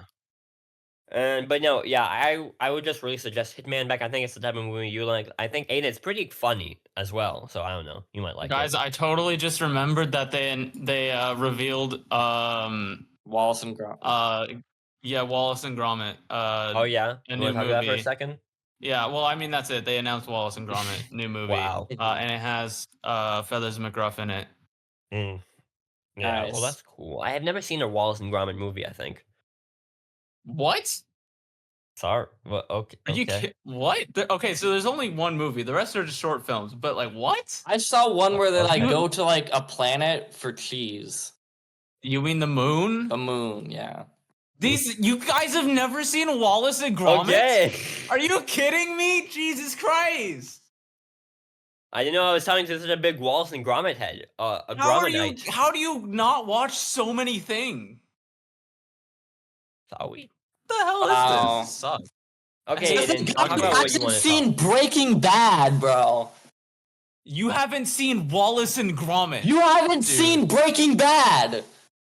These You are haven't seen- totally different You things. haven't seen BoJack Breaking either. Bad is like more popular. Like If we're talking, Breaking Bad is not more if popular than if Wallace we're and Gromit. talking like popular I think it is. franchises that like people know, I think we're gonna have to test this by doing like an Aiden, Aiden don't and act Beck like you on the haven't seen street. it, like popular like stuff. You are missing out on so many popular things. I think we gotta do like an Aiden and Beck on the street where you guys ask, "What's more? What you heard of more, Wallace and Gromit or Breaking Bad?" Which do Yeah, you because prefer, Amphibia or the Owl House? I Wow. think it's just crazy that you guys haven't seen Wallace and Gromit. I know I've watched heard the of Moon them. Keys. You can't say you've heard of them. No, I watched heard of Everyone's them. heard of Wallace and watched the Gromit. Moon Keys. No, you don't even know though. Okay, Oh my Aiden, just talk God. about your It's Always Sunny now. All right, so a new Craig of the Creek episode came out. Okay. I saw Because remember, I saw this. so You have to fucking chill. You're breaking your mic. remember when I thought it was the finale? Yeah. So they're not doing a good job at Ending the show. making it feel like it's a Did it continuation feel and not like a like finale? that. It felt like it was supposed to be a finale. Mm. But so the episode that was out, so there's bees in Craig's room now, and he can't stay in his room anymore for like a week. Has to be gone for a week. Guys, there's 7 episodes in this last season. One Can you for each believe it? day. It's like One for Doctor each day of the Room. week. So the first day he goes to sleep over at Kelsey's house, the lesbian sword girl with the bird, and they wake up at 4 a.m. and he's tired the whole episode, and then he leaves because he has He's to like, get I up need even to earlier sleep the over next at another day. house. So I'm gonna assume he's gonna go to JP's next. Oh, okay, so it's airing weekly. Well, obviously, It's obviously airing JP. weekly. It's just the one episode. So I think he's gonna go to JP's house. I'm forgetting the characters' names.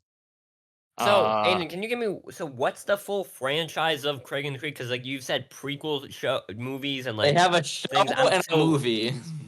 And the movie's a But then there's like this prequel. final, Yeah, and then the there's like movie's a prequel. final season that's. This is the sleepover season, right? Or the This sleepover, is the sleepover chronicles? season. Yeah, so I think he's gonna like in the 7 episodes. I'm pretty sure he's gonna be. So he did Kelsey's house. I think he'll do JP next. He'll probably stay with Omar. He'll probably stay with. I'm blanking on the other 2 characters that were in the finale, or like the main characters that were there. Okay, is there ever like has there ever been like a show for you guys where it's an Oh, episode? he'll probably stay with Wildernessa. What, Beck? Has there ever been like a show that you've watched that had a finale that felt like a finale, but it also felt like they had to turn a random episode into a finale, you know? Yes, I do kind of feel that. There's a show I watched called, I think it was called Get Shorty, and like I think it was like canceled, but the episode like it ended on felt like it would end kind of like the show, but also did feel like they could have done a season 4 or something. Yeah, because I felt like I was just thinking about there's this show called Big Time Rush, and it always had a finale that confused me because it felt like it wasn't a finale, but it also like set up a ton of Was it a stuff big like one? it was a finale. Mm. It was very I guess confusing.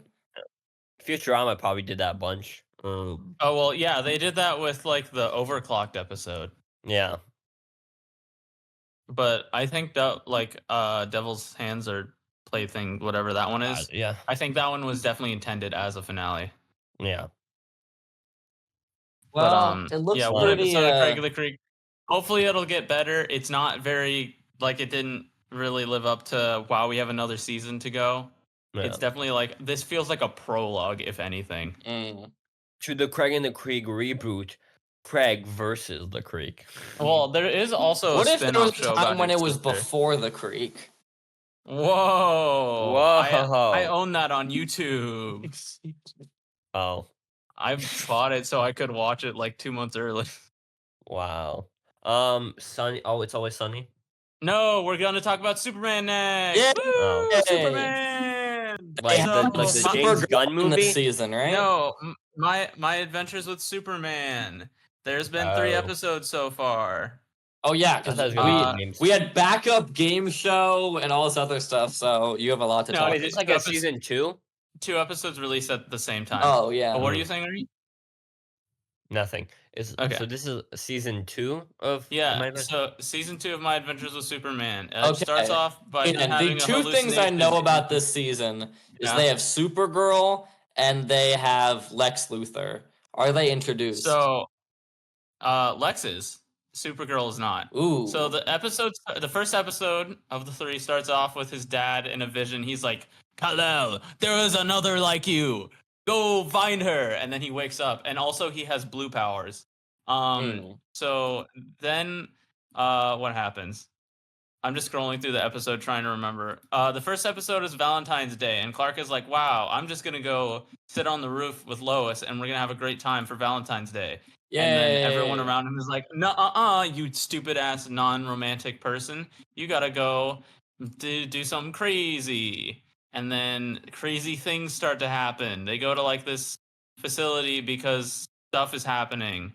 And then they find out there was an asteroid that landed in the Arctic. So then Lois and Clark and Jimmy all go to the Arctic. And then Clark flies love the off into Arctic. the Arctic because he finds his dad. And then his dad is like, Clark, this is a spaceship from Krypton. Guess what? We're all dead. It's just you. And he's like, what? He didn't know And that then he's already? like, no, he didn't. They do Superman's backstory in this episode. Oh. They show like Krypton blowing up and stuff. And then he's also like, but wait, your cousin's alive. But you need to get the transmitter to find her. But the transmitter's not on this ship. Who knows where it is? Wow. Very helpful, Dad. And then Lois and Jimmy go to the spaceship also, and then they have a talk. And then bad guys show up. And what is the black lady's name? Amanda Waller? Amanda Waller. Why do you guys know this? Why do I not know We've this? seen Suicide Squad. Oh my god. Okay, great. Good one. Yeah, so Amanda. Good one. Yeah, so Amanda Waller shows up with Jerry from Seinfeld? Rick and Morty, and Chris Parnell. Yeah, and Chris Parnell. I don't remember He's what in his name is. Fallout. There's a lot of characters that I just like don't remember because they did Villain of the Week, and none of them were interesting enough. They were all kind of just like the same thing. But Chris Parnell shows up, and then they almost fight Lois and Jimmy, but then Superman shows up, and there's kryptonite everywhere, and then Jimmy puts kryptonite in the kryptonite ball so that Superman doesn't die, and then they kill everybody except for Amanda and the other guy. And then the spaceship, what is it called? What is this thing called? The Fortress, and then the ship turns into the Fortress of Solitude. Aiden, your audio quality has dropped like so much for some reason. Okay, well, the spaceship turns into the Fortress of Solitude. Ah, that's cool. Yeah, and then Aiden just presses his volume key like this. yeah, and then Lois is like, wow, Superman, I have to talk to you about something. And Superman's like, me too, Lois. And then they don't talk about it. I don't remember what Lois had to talk about. I'll be honest. I think it was about her dad. I don't remember. It was Fucking evil, dad. right? Yeah, well, he was working for the bad guys, and then he switched sides. But now he was captured. So then, episode 2, we see Amanda Waller interrogating Lois's father, and then this kid and then we cut to Lois and Clark, and this kid is like, "Hey, you guys know Superman? Can you tell him that my dad went missing at the prison where everyone else has been going missing too?" And then they go to the prison to figure out what's going on, and also Jimmy has to like corral a bunch of children to make his Flamebird videos, and so then Clark and Lois go to the prison, and nobody's there, and then they find them in the basement of the facility, and that's where the whole government thing is. And then they rescue Lois's dad, and Lois is like, "Where's your no good boyfriend Clark? Why isn't he here to protect you?" And Clark is like, or Superman is like, "Wow, what a douchebag, I guess." And then they run around in the government building, and they free all the prisoners, and now Lois's dad lives with Clark and Jimmy. Great. And Cool.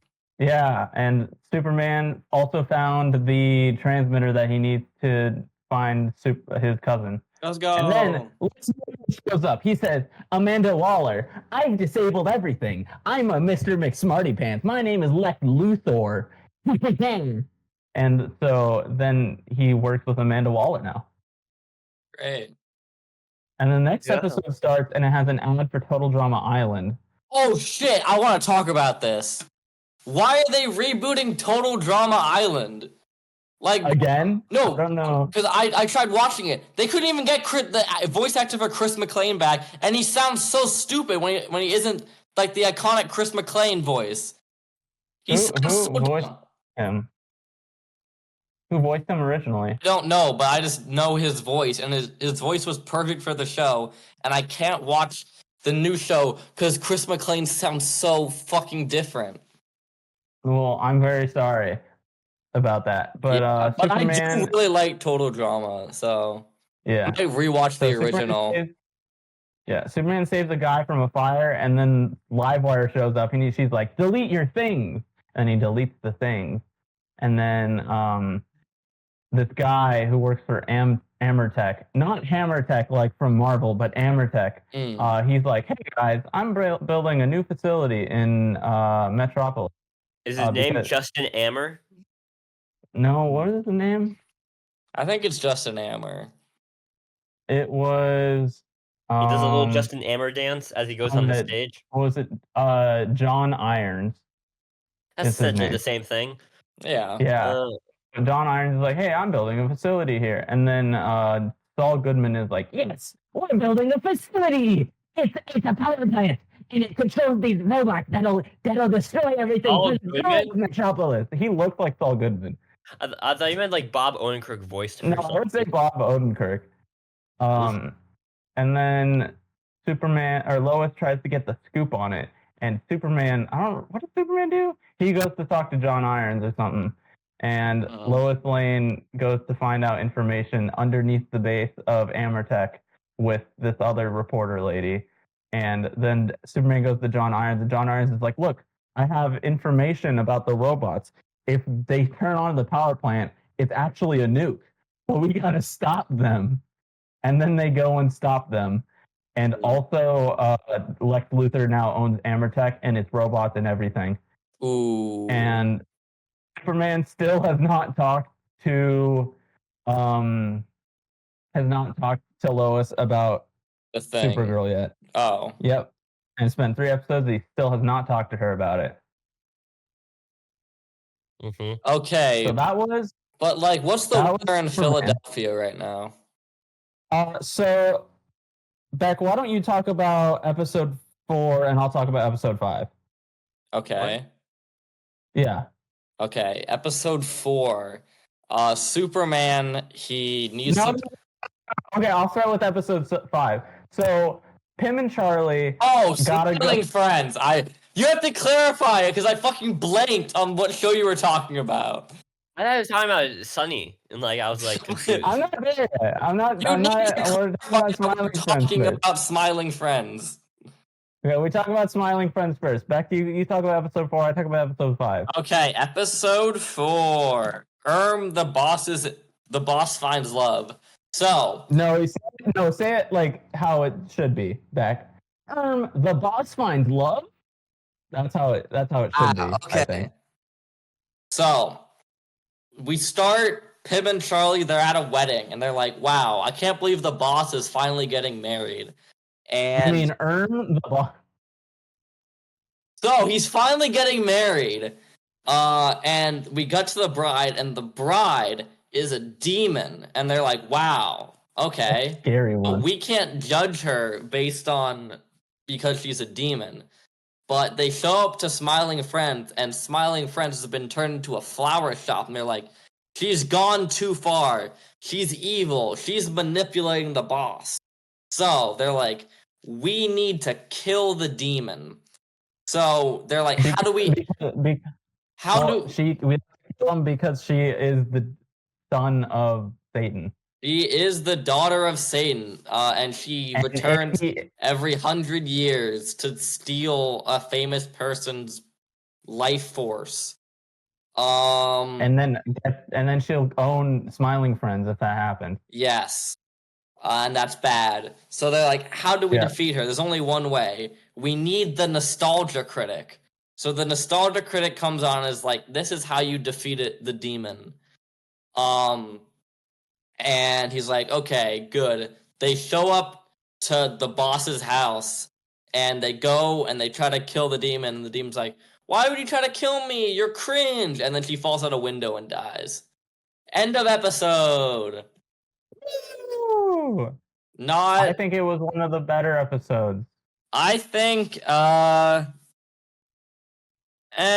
it was one of the better episodes. Yeah. It's definitely not. I think the Gwimbly one and the Allen one are better. But I do think I like it more than Brother's Egg. Yeah. Well, that's what I'm going to talk about now. Yes, Brother's Egg. So the Brother's Egg starts off with They're called the boss's office, and he has an assignment for them. Yeah, who is it that he has an assignment for? Jared Fogle. They need to make Jared Fogle. They need to make Jared Fogle smile. Or you know Jared Fogle, right? Yes, I'm familiar with Jared Fogle. Yes, they need to make Jared Fogle smile. But then he actually pranks him out. It was actually Glep, but they gotta go make a scientist smile. So they go to make the scientist smile, and he's Dr. Psychotic, and he's trying to make a homunculus from an egg. And then he gets interrupted by his brother, played by Joel Haver, in his like typical bad rotoscope animation, and it's very funny. And so he's just there, and he's like, and he gets in. Or not the show experiments a lot with like different art styles, and I really like it. That's really cool. So Joel Haver's like, you got to get out of my house, you just waste away your life. And so Charlie goes to hang out with Dr. Psychotic to help him like apologize or whatever. And then Pim goes with his brother, and he's like, you must let your brother back into your life. And he's like, no, I hate my brother since our mom died. And she's just like a crude drawing. And then some guy's brother dies at the construction site he's working at. He's like, no, I'm going to go talk to my brother because I love him. And then they talk, and then they don't make out, and then they fight. And then the homunculus becomes born, and it's a little thing, and then they raise it together as a family. And Yay! And that's the end of the episode. Wow. But what's the weather in Philadelphia? Wow. Wow. Okay. So last time on Aiden Talks About It's Always Sunny in Philadelphia, I had finished season 2. And then we did the backup episode, and that's in the future. But in the backup episode, I was on season 6. And now, 2 weeks later, I'm on season 11. So you're really bouncing through this show. All right, and give us the episode by episode breakdown. It helps that this show only has like 9 episodes a season, because it helps you get through it quickly. But it's not like 9 Game of Thrones episodes that are an hour and a half long. They're like 9 20-minute episodes. Yeah. So you could just like, I've been like cranking out like a season a day or a season per 2 days. So I have some questions. I guess I could that'll help you recap the show. Sure. Okay, so in season like 7, doesn't like Mac gain a bunch of weight or something? I'll talk about that in a little bit. Okay. So the show kind of has the simple formula. I said it last time that we actually talked about it. Like, 2 guys will like have an idea, and then the other will have another idea, and then they go back and forth on the idea until bad things happen, and then it is okay.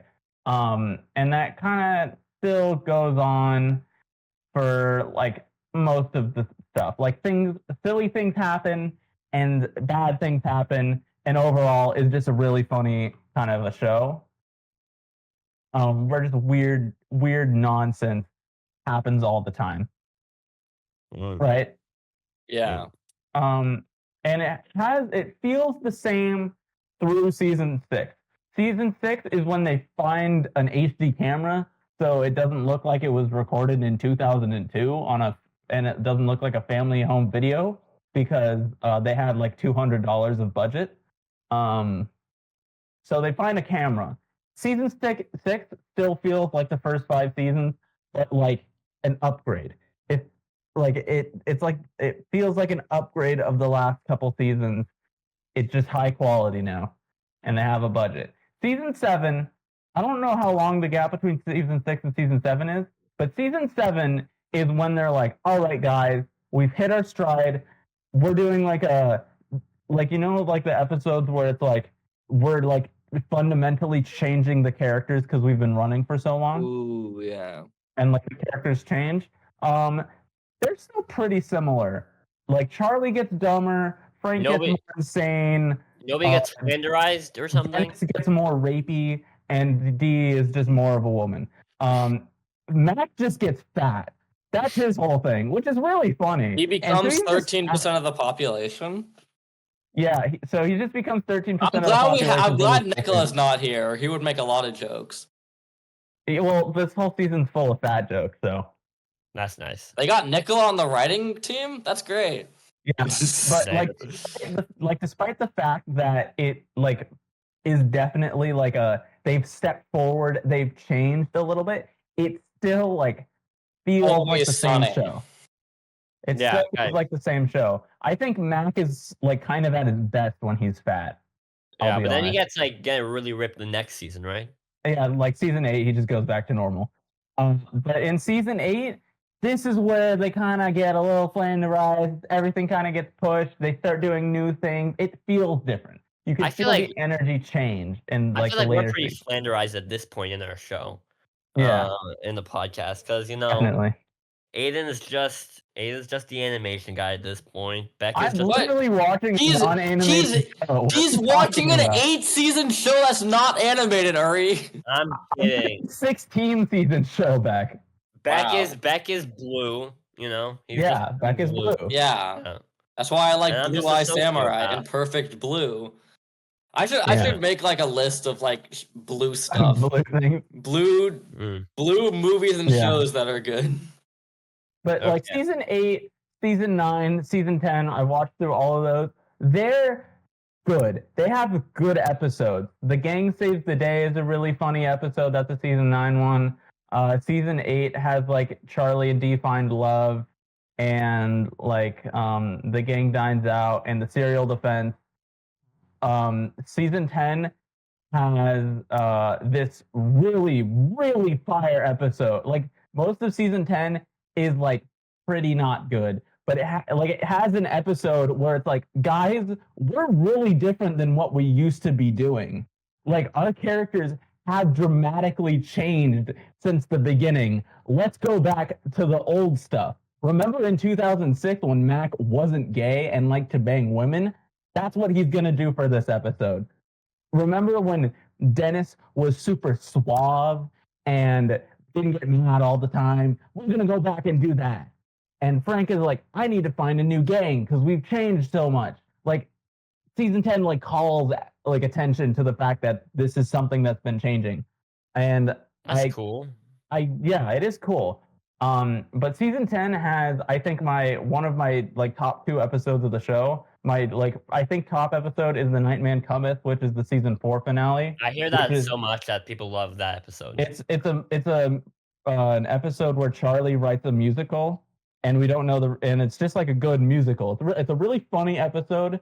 Anytime Charlie's like the lead, like he's the grounded character rather than being like the stupid character. Anytime he's the grounded character, it makes for a really good episode. So Nightman Cometh. Yeah. And then this other episode from season 10, Charlie Work. So there's this term Charlie Work, which is just like janitor stuff.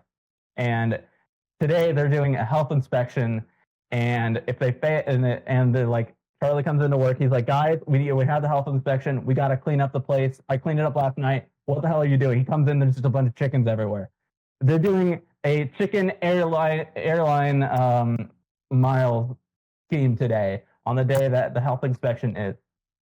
So this episode is like Charlie trying to figure out their shit while also trying to pass the health inspection. And there's a 10-minute one take long scene, and it's really good. It's like it's a genius like script. It plays so well. There's Like like one shot, like a long shot, like a 10 tracking minute shot. 10-minute tracking shot, yeah. And there's a lot like it's cuts 4 different times because the sets of inside and outside are in Philadelphia and LA, so they got to switch between those two. But aside from that, it's just like one long take, and it's funny, creative. Charlie is like has it down. Like it's just really good. Like if you don't like want to watch the show, I like just watch this 10-minute sequence because it kind of shows off all the characters pretty well. Like it shows that Dee is a bitch. It shows like Mac being kind of stupid, Frank being insane. Like Dennis is a rapist. Yeah. he flushes his shoes and shirt down the toilet and then paints himself black. Like, why does Frank do that? Who knows? Like Charlie just like slams this, like as he walks back and forth, he slams this bar stool over and over again, and you don't know why he does that till the end of the episode. It's just like I think this is like a really peak episode. Okay. And I'm in season 11, and it's all right. It's got like 2 pretty good episodes and 2 pretty weak episodes of what I've watched so far. I've heard like this was like it didn't get renewed for another season for this one, so it kind of has like a pseudo finale. Yeah, but I then mean, they isn't it did the longest running sitcom?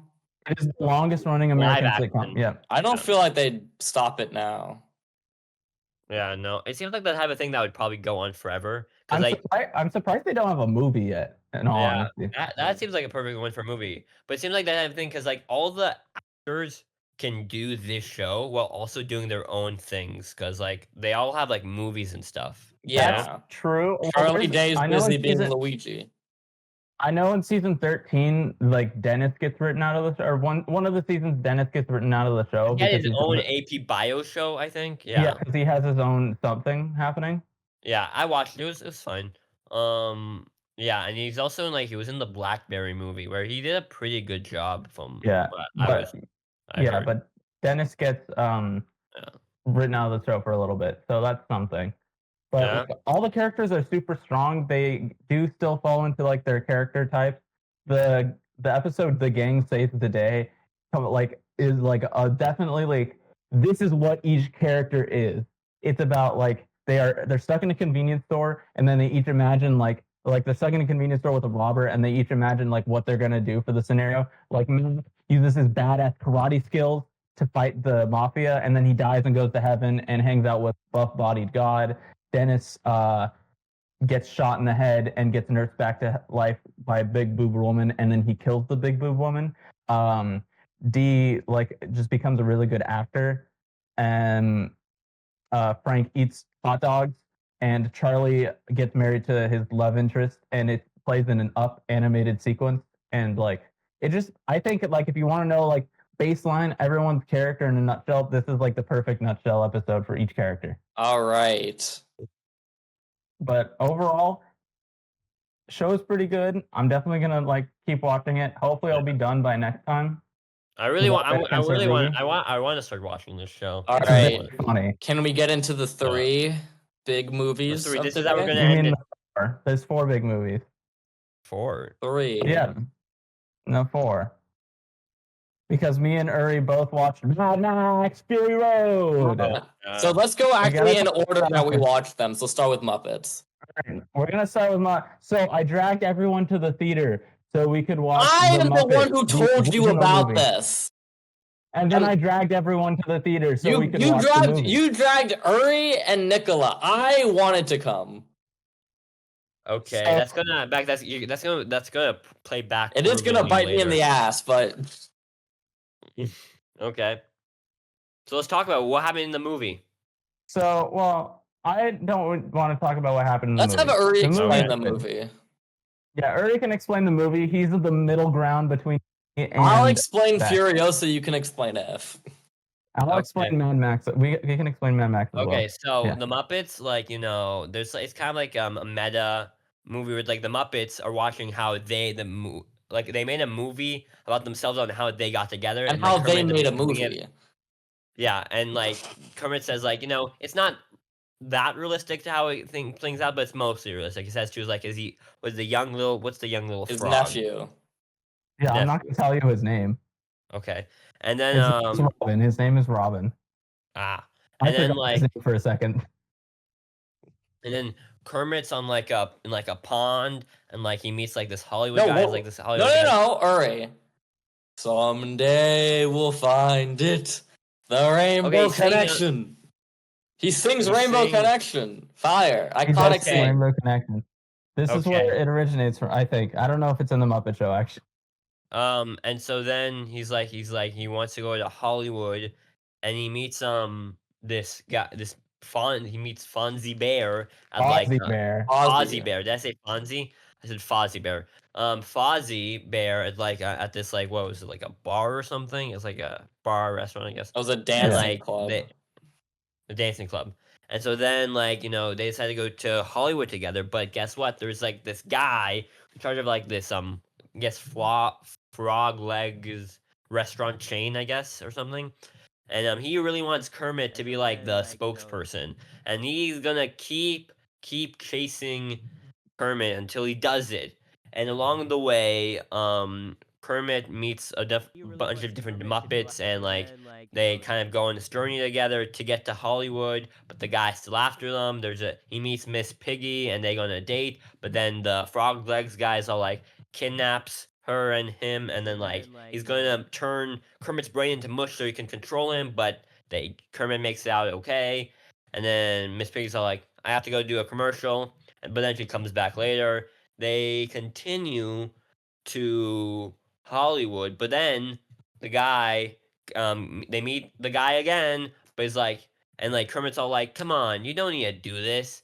You should just be like nice and stuff." And it's like, "Nah, I'm just gonna kill you." He tried the then Steven Animal- Universe approach.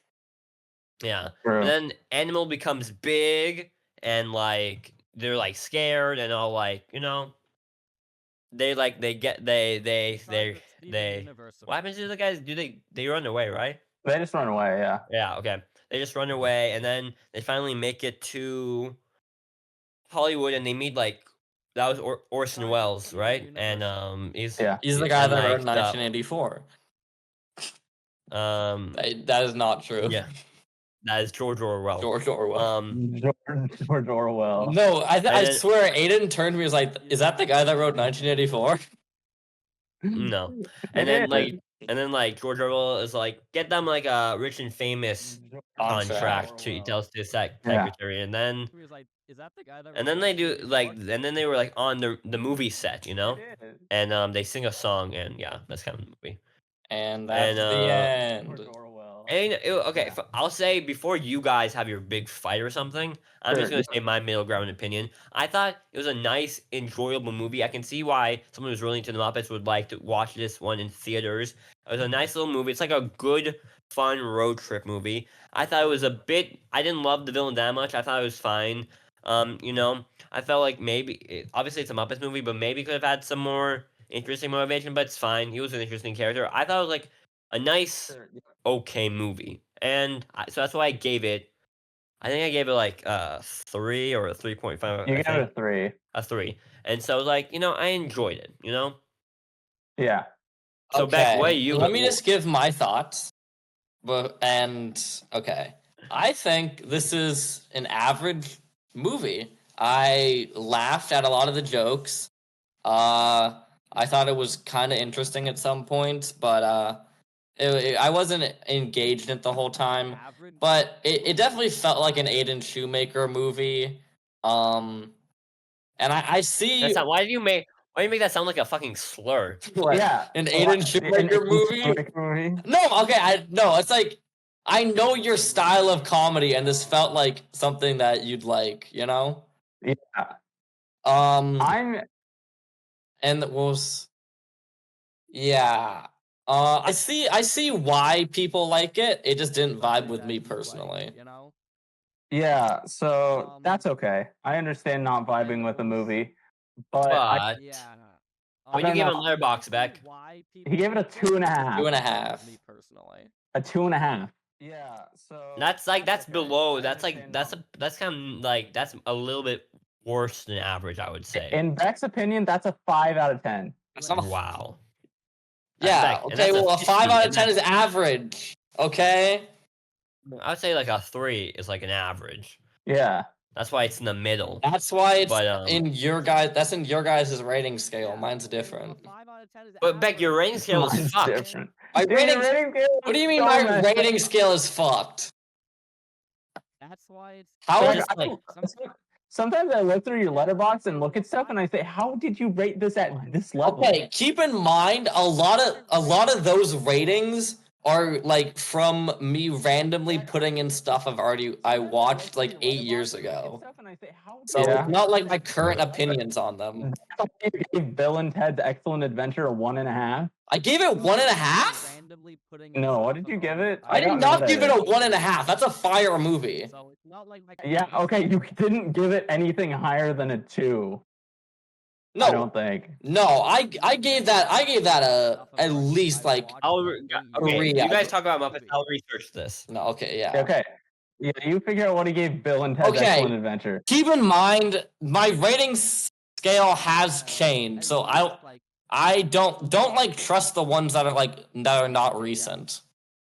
Okay, well, I want to talk about. I think that this movie, like, is aside from like pacing, is like really, really good. Like, it's really well made. All the sets look amazing. The puppetry is amazing. Voice acting, the comedy is so good. Like, it like is on the cusp of being like an Airplane-esque parody screwball kind of comedy, like a Naked Gun or an Airplane kind of a thing. Like they have like running jokes that keep coming up. They have like nonsense like plot things. Like they get lost in the desert and Electric Mayhem shows up and they're like, "We knew where to find you because we still had the script. Neat exterior desert. We knew exactly where to find you." Like it's Yeah, just, that's funny. that's funny. That's a great way to like keep the plot going. Like, and when you're stuck in a rut, that's funny. They have the like, the Hare Krishna joke that they keep reusing. That one's really funny too. The like myth joke. That one's also really good. Like just the running jokes are really good. 2.5, or you don't have to keep looking. It's not that hard. Yeah. Nah. I disagree. It should not be 2.5. I'm gonna go back one of these days and fix it. Yeah. Is this from when I first made it? I like yeah. Yeah. I think the music in this movie is really good. I think like giving each main character a song is really cool. Moving Like they right give along. Moving Right Along. Piggy gets Never Before, Never Again. Rolf gets I Hope Something Better Comes Along. The Mayhem get Can You Picture That? And then Gonzo gets I'll Go Back. I'm Going to Go Back There Someday. And then they have Magic Store, which has everybody. And I think that's really cool that each character gets like their own song. Yeah. And Beck doesn't. No, Yeah. I like that idea. I feel like it's good. I like when characters get to like sing. Yeah. Yeah, so Yeah, Beck, you should go watch There's this movie I Muppet really Movie. like. It's called Muppets Most Wanted, and like there's some really good songs. You've seen. You haven't even seen the original of the reboot? See, That's guys, crazy. Aiden just really doesn't like Most Wanted. Like it's like the best Muppets movie. It's in my like top 3 Muppets movies. Yeah. What's your top 3? I feel like it's this movie. I feel like the Muppets movie would be a lot better if like they were wanted for murder and they got Ricky Gervais and like an evil version of Kermit to work together to steal the crown jewels of England. You know, You agree, Uri, right? cool if they were reporters and they stopped some criminals from stealing the crown jewels of England. It'd be great if they took on Manhattan. It would be great if they took on Manhattan. Or if they went to some sort of treasure island. It'd be great if they like did a Christmas Carol or something like that, you know? Yeah, that's the best version of Christmas Carol. Wow. All right. So let's get Beck into did not like it. Beck did I not like it. no, That's I wouldn't say I Don't like didn't it. like it. I said it was an average movie, and there were parts I But enjoyed. it was an average movie, and there were parts he enjoyed. Great. Can't wait to say that later. So let's talk about Wow, Mandalorian. he's gonna hit me with my own quote again. Average movie. I and there were am, because parts I love enjoyed. saying Beck quotes in retaliation to things that he hates. I love So- using his defense as something Let's against talk him. about Mad Max Fury Road, one of the best me films too. of the generation. And there were parts I Me and Uri both watched it the night before we saw Furiosa. And Uri, do you want to say what we're all saying? We're Yeah. all saying Well, it was a pretty fucking good movie. it was a Mad good Max. ass movie. Fury Road. Me and Aiden both did like a 4, and I think it's just like a kind of No, like a really. I asked mine to a 4.5. Oh, really? I thought about it more and I was like, there's not like a point in this movie that I'm like, a good ass movie. this is kind of boring or this isn't very interesting. Like Yeah. the most that when that happens is when they're in like where the green place used to be with the crows. And I was Yeah. like, this kind of is Yeah, slowing that down. one's too slow. Yeah. But, like, For the most part, it's a really fucking great movie. Just amazing action set pieces. Like this movie just like one really really long like Action scene. action scene, and it's like Which I really liked about it. yeah, like it doesn't really stop at any like real points, which is kind of nice. And it kind of ends on like kind of a pretty good ending where it's like, you kind of feel hopeful for like the future. And it's a really fucking good movie. So yeah. I think like having Max and Furiosa like be our main leads and not really know anything about them is really cool. Yeah. Like the most that you get from Max is that he had a daughter who died, and the most you get from Furiosa is that she was kidnapped as a child, and they're trying to go back to where she was kidnapped from, and Yeah. like, that's it. And then they have like this bond. They don't talk to each other very much. There's very little dialogue in this movie. There's like this one character who works for the bad guys and then goes and switches sides after realizing like just like his god isn't real. Yeah, which And- which was pretty obvious from the It was moment. so obvious from the beginning of the movie, but I really liked his character. I really liked his shift and like just him. I really liked Nux as a character. Yeah. Yeah, because like it is kind of nice seeing his character how changed it was, and then the way because like in the movie they say like they die, witness me. But then when he actually does die in the movie, He spoilers. doesn't say it. I mean, yeah, and so it's like it's really nice to have his character, Yeah, Yeah. He keeps trying to kill himself, but He and then dies with honor. yeah. He actually dies for the good people. So yeah. Yeah, but I thought that like if Furiosa, because it was getting praised, that if it was good enough, like if it could be my movie of the year. Yeah. Because Yeah. Fury Road was Well, that good. we have and to I talk had about high If hopes. first. We're gonna talk about it first. Because that was Who the like you order we wanna spend watched it in. If? We watched If and then Furiosa. I can talk about If. And You then Beck talk can about If. Furiosa. Okay, so If this John Krasinski movie he made. So it's about imaginary friends. Very similar to how Foster's Home for Imaginary Friends in the way that imaginary in a house and the main character is named Blue. I don't know how they did that. That's kind of incredible. I hope it was a coincidence and not plagiarism. Yeah, because Aiden hates plagiarism. Yep. Yeah. So That's the one thing the we know about movie him. starts out with the mom dying of cancer and the dad Makes in the sense. hospital. For It's a live some action reason. Pixar movie, as they wanted it to be called. Yeah. They Yeah, wanted it so to be the called mom dies of- that. No, That's they what John Krasinski was saying, that it's like a live action Pixar This is movie. nowhere close to that.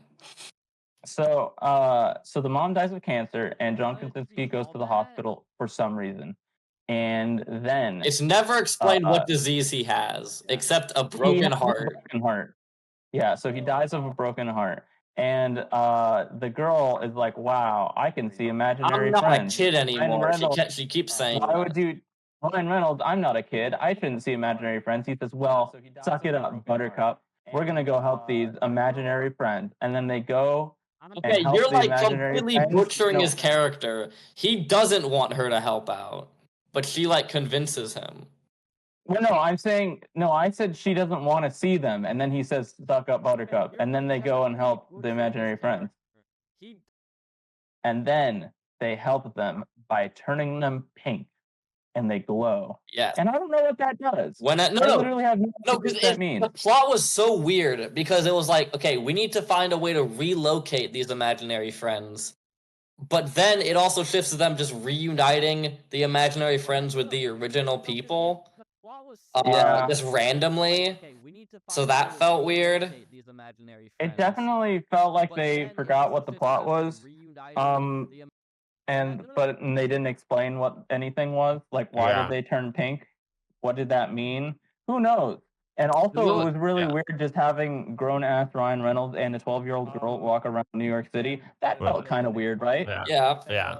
Until the most 'cause- obvious twist in cinematic history. The dad isn't dead. He's actually fine. And the twist is that Ryan Reynolds was also an imaginary friend, and he Which was is so weird. A kid that just imagines a guy as your if. Let me tell you something. The funniest moment was like when she's like crying and they turn around and it pans up and he's like holding the flowers out there in a full clown outfit. Like that moment, I like burst into laughing. It's supposed to be like the most emotional moment in the film. Yeah, he just looks like fucking that, and you're supposed to be like crying at this moment. You're also supposed to be crying at this, but this is also something we should take seriously. Okay, let me tell you something. Other people also didn't like this movie because there were two people in a theater. One of them was on Instagram Reels during the movie, and the other pulled out a whole ass laptop in the theater. They had a laptop? Yeah, you didn't see that guy? Laptop. Someone brought a whole laptop. I was just seeing the kids like He running was around. glowing the fuck out. But barely anybody was in this theater, you know? Yeah. And, No one. this movie made no fucking sense, nonsensical. Nothing like felt happened in the movie. Yeah. They never explained why the girl can see the fucking imaginary characters. Was it all fake? I don't know. I thought it was enjoyable, but also there's this one thing that I was thinking about. Is it weirder that she was alone? Like running around. It is. It feels a or is lot it weirder weirder. that- Is it weirder knowing that she was walking around, this 12-year-old girl was walking around New York City by herself? Or is it weirder that she was hanging out with a grown-ass man? I think it's weird if she was by herself. Wow. So did she actually break into Coney Island and then go thing and then imagine all that? Or like I think she's just a schizophrenic. like you know? I don't know if anything actually happened in this movie. Yeah, well it was I thought it was an enjoyable movie. Yeah. I think Aiden, I think it's gonna be far less enjoyable if you watch it by yourself. Oh, that's probably true, but it's definitely like a good family film. Not like atrocious. I enjoyed it a lot. It's pretty average. I think it was Pretty a little less than average for me. I thought it was meh. Yeah. All right, And, but that theater might have been empty. But do you know what had more people in? Furiosa. But still not fucking enough people. Yeah, there aren't very many people. I don't know what you're talking about, but there was a lot of people. There There's, were- like, there still were- not very many. definitely more people than F. Maybe like 10 more. Yeah, that's like double. That's double If. There are only like 5 other people in it. There are only like 5 other people in If. Okay, so Furiosa. This film starts. They're going in like assuming you kind of know what you've seen Fury Road basically. So we start and she's in the green place and she gets kidnapped by a bunch of bikers. And they kidnap her and her mom chases after her. She shoots them down and eventually the people get into the main camp with the bad guy, and Furiosa needs to stop them from figuring out where the green place is because she doesn't want people destroying it. So she has to like cleverly like stop or kill the guy before he can tell them which direction it's headed or like which direction the thing is in. So that I thought that was pretty creative, like how they had to stop him. But then now Furiosa is the only one that knows the way to the green place, so they keep her alive. The mom goes to like get her back. He gets her. She spares one of the raider people, and she immediately alerts the alarms, and that basically leads to her getting killed, which again enforces the point of like this post-apocalypse, you can't really trust anyone. Mm-hmm. So eventually they're escaping. Furiosa's mom stays behind to fight them off. Furious tries to run away, but then she sees her mom being burned at the stake, and Dumb kid. and she goes back and is caught again. It's kind of dumb, but it happens. And then we cut to our main guy. I'm just gonna call Chris Hemsworth. I think Dementis is his name. So Dementis, Yeah. he's like driving around. He is Furiosa. He hears about the Citadel from the first movie that has all the water. He goes there, is like, Immortan Joe, surrender now. And then he gets like massacred because Immortan Joe has like all the people and like is a lot better equipped. So he's like, you know what? I have another plan. He cleverly ambushes their Gastown. transport vehicle to get into Gastown, which is like a very important place. It's where you get all the gas. He takes over Gastown, and now he can negotiate with Also, Beck, not gas, gasoline. Gasoline. So now he is like the ruler of Gastown. So Immortan Joe has to negotiate with him to get the gas. And that happens, and then that's the main like conflict is between Immortan Joe and Dementis over Gastown and like that thing. Meanwhile, what happens is during this negotiation, Immortan Joe sees Furious as like, okay, I'll continue to trade with you. You just have to give me Furiosa. And he's like, you know what, sure. So she joins all like the wives, like in like the little area from the first movie. But then one of the people like steals her from there, and she escapes from that guy. And she disguises herself as one of the war boys. And we jump ahead, I want to say like a couple years. Now she's like a big war boy, and they start building the rig from Fury Road, and it's really cool. Oh, Yeah. wait, this isn't the rig from Fury Road. This isn't the rig. Yeah, sorry, my bad. Oh. I thought Is it that. in I rig? thought that when they were No, building it is. No, because It it is. crashes down the canyon. Oh. Yeah. See, No, when you, one of them was the rig though. I think they At the end. at the end. No, because it has the same foot pedal.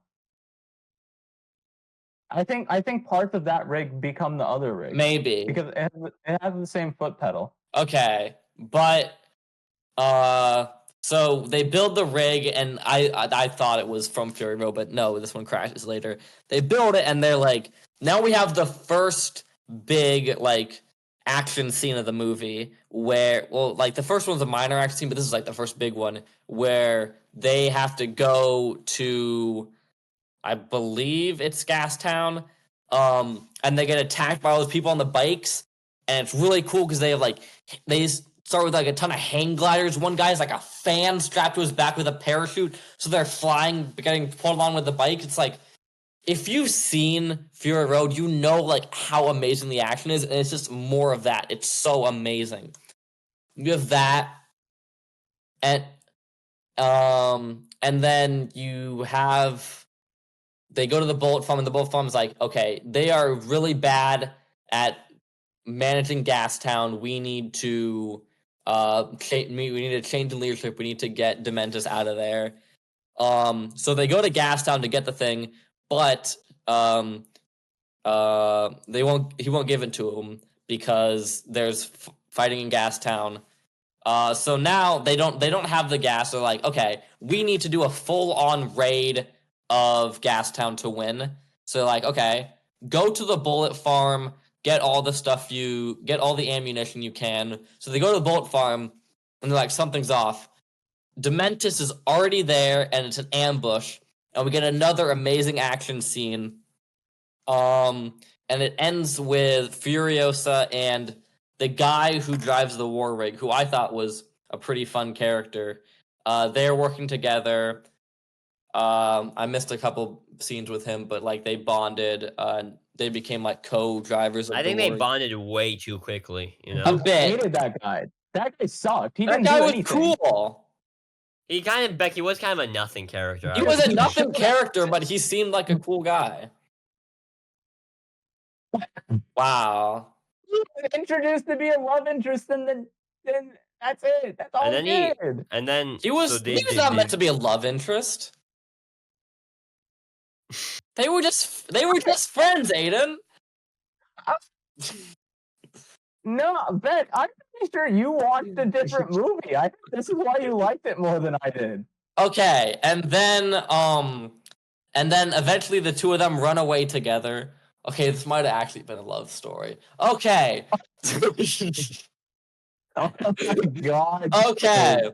So they go to run away to warn Morton Joe, but then they get caught by the guy, and Furiosa gets her arm cut off, and they have her hanging by that arm, and they kill the other guy by dragging him in circles around the road.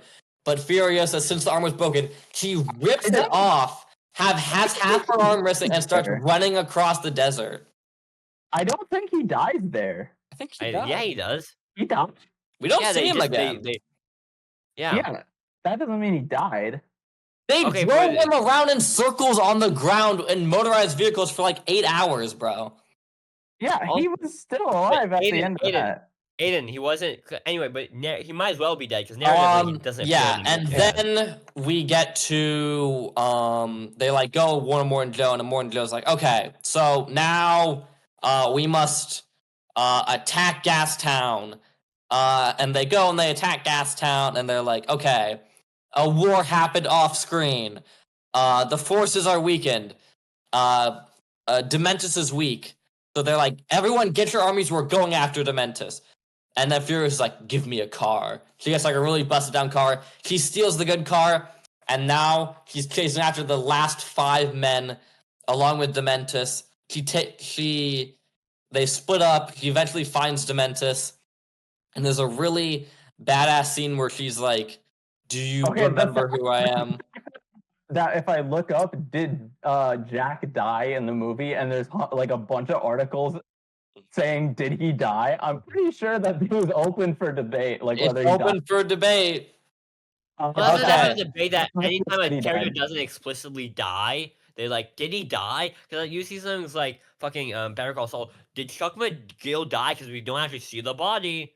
But it's like, did the guy from Squid Game die because he jumped off the cliff? And yeah. So we have the showdown between Furiosa and Dementus, and then it's cool. This is a really good scene. It's a really good scene. And then it's like, the narrator is like, no one knows what happened. Did she shoot him in the head? Did she drag him to the ground? But then we hear what actually happened is she took the seed from her hometown. She planted it in him. She made his penis a tree. And then he had morning wood. And a tree grew out of his body, and I thought that was pretty badass. And then the end of the movie is her breaking into the safe, stealing the wives, and loading them into the War Rider, which is the setup for Fury Road. And then they do cuts of Fury Road in the credits. Yeah.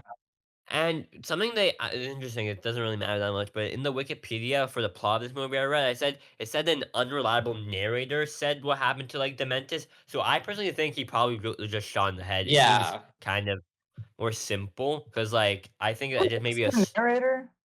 What? It was like the narrator. It was like the history guy that she was talking to, right? Yeah. The giver ass guy. Yeah. Okay. The giver ass guy. And I would say overall, Beck, what do you give this on Letterboxd? 4 stars.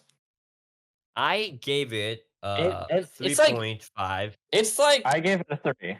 And Nicola gave it a 3. It is my number 5 movie of the year. Yeah. And I would say, because Beck, you really like this movie, right? I do. Okay, I would say I really like this movie as well. So again, I am the middle ground between you guys. Yes. Like I was in Muppets, but I would say I enjoyed this movie. I'm gonna say narratively, it did feel a bit messy and kind of thin in a lot of ways. I would say, for the most part, I really like the action. I would say I probably would have preferred watching this before If because it was later in the movie and I was a bit more tired during Furiosa, and I probably would have liked to watch this to have more focus on that. I would say, but I love the character of Dementis. I think he's way more interesting than Immortan Joe. Yeah. You know, He actually had and a lot more personality. yeah, and the last scene I think is such a good scene when they talk. It's like he's like basically saying, "You're just like me" to Furiosa, you know, and yeah, and then the line from the trailers I kept waiting for, "Do you have it in you to make it epic?" And which was a really good line, I would say. And Yeah, well, I think what I I like enjoy this about movie. But, I yeah, didn't watch the trailer. Like I saw the trailer once when I was like when I hadn't seen Fury Road before, so I didn't pay attention to it. So I went into this movie basically completely blind to like everything that happened, and I thought that was really cool. Aside yeah, from like the praise of it. yeah. Yeah. And so then I quite enjoyed it, and that's why I was like I gave it like a pretty good for me is like 3.5. It's like a good movie, not a great movie, but I quite liked it, enjoyed it. Now, Aiden, tell me why the fuck you prefer If over Furiosa. I don't prefer it over That's crazy. You Furiosa. can like oh good. That was the only thing I had a No, problem I with. don't. Because No, Nicola fucking did. No, I Yeah. definitely think that like If is definitely family movie. Furiosa is a good movie. I did like it, but I didn't really enjoy it. Sorry, I think like, You yes, liked it, but you didn't enjoy it. yeah, I think And like that's a very in terms of- contradictory statement. no. So I think like there's like the action in it is fine. It doesn't really do more than Oh, it doesn't really do more than Fury Fury Road. Road. Yeah. It Overall, I would say does- Fury What Road is the better action movie. are you comparing Yeah. this to? To Fury Road, the other movie in the series. Okay, but like this action is like better than any other action I've seen like the entire year. Okay, Like, that's what other Really better than what other- Dune? Yeah. Dune yeah. 2? I like the also action agree more than I like with the Dune. action in Dune. Dune just has like a better narrative around it. You know what I mean? I think the narrative in this movie is super boring though. Like Okay, the but first part of the movie the is her action in this being movie taken from the is better than Greenland. the action in Dune 2, right? Yeah, I agree with that. Yeah. I didn't really like Dune 2 very much. I thought that movie was What? He I've said it said was this before. boring. You cut out. Yeah, so I think Dune 2 was slow and boring. I didn't really like it that much. But Really? like no, but like Furiosa has this problem where like the first part of the movie is her as a kid and not really much happens. That is true. I I would think say it's that. mostly like set up for the dynamics of Dementis, and Yeah. like But setting up the conflict like, between him and I Immortan know Joe. I know that she's taken from the Greenland. We don't need to spend 30 minutes saying that. That's the only thing we knew about her in the first movie. We don't spend 30 minutes saying that. We have Do you- one. We have The whole opening is her being taken. Yeah, that's not 30 minutes, Aiden. Beck, I looked at my phone during movies to see how long things are taking for these arguments specifically. It took like an hour before they got in a car. Bruh. In the Mad Max movie, it took an hour before they got into a car. There's only like three big action sequences. They skip over this whole 40-day war. That would be interesting to see, right? No, because No. okay, What did you say? I don't know. We just kind of just people randomly fighting for 40 days, you know? I think they I- did that just Did you just watch Game of Thrones? Yeah. Wait, Oh, shit.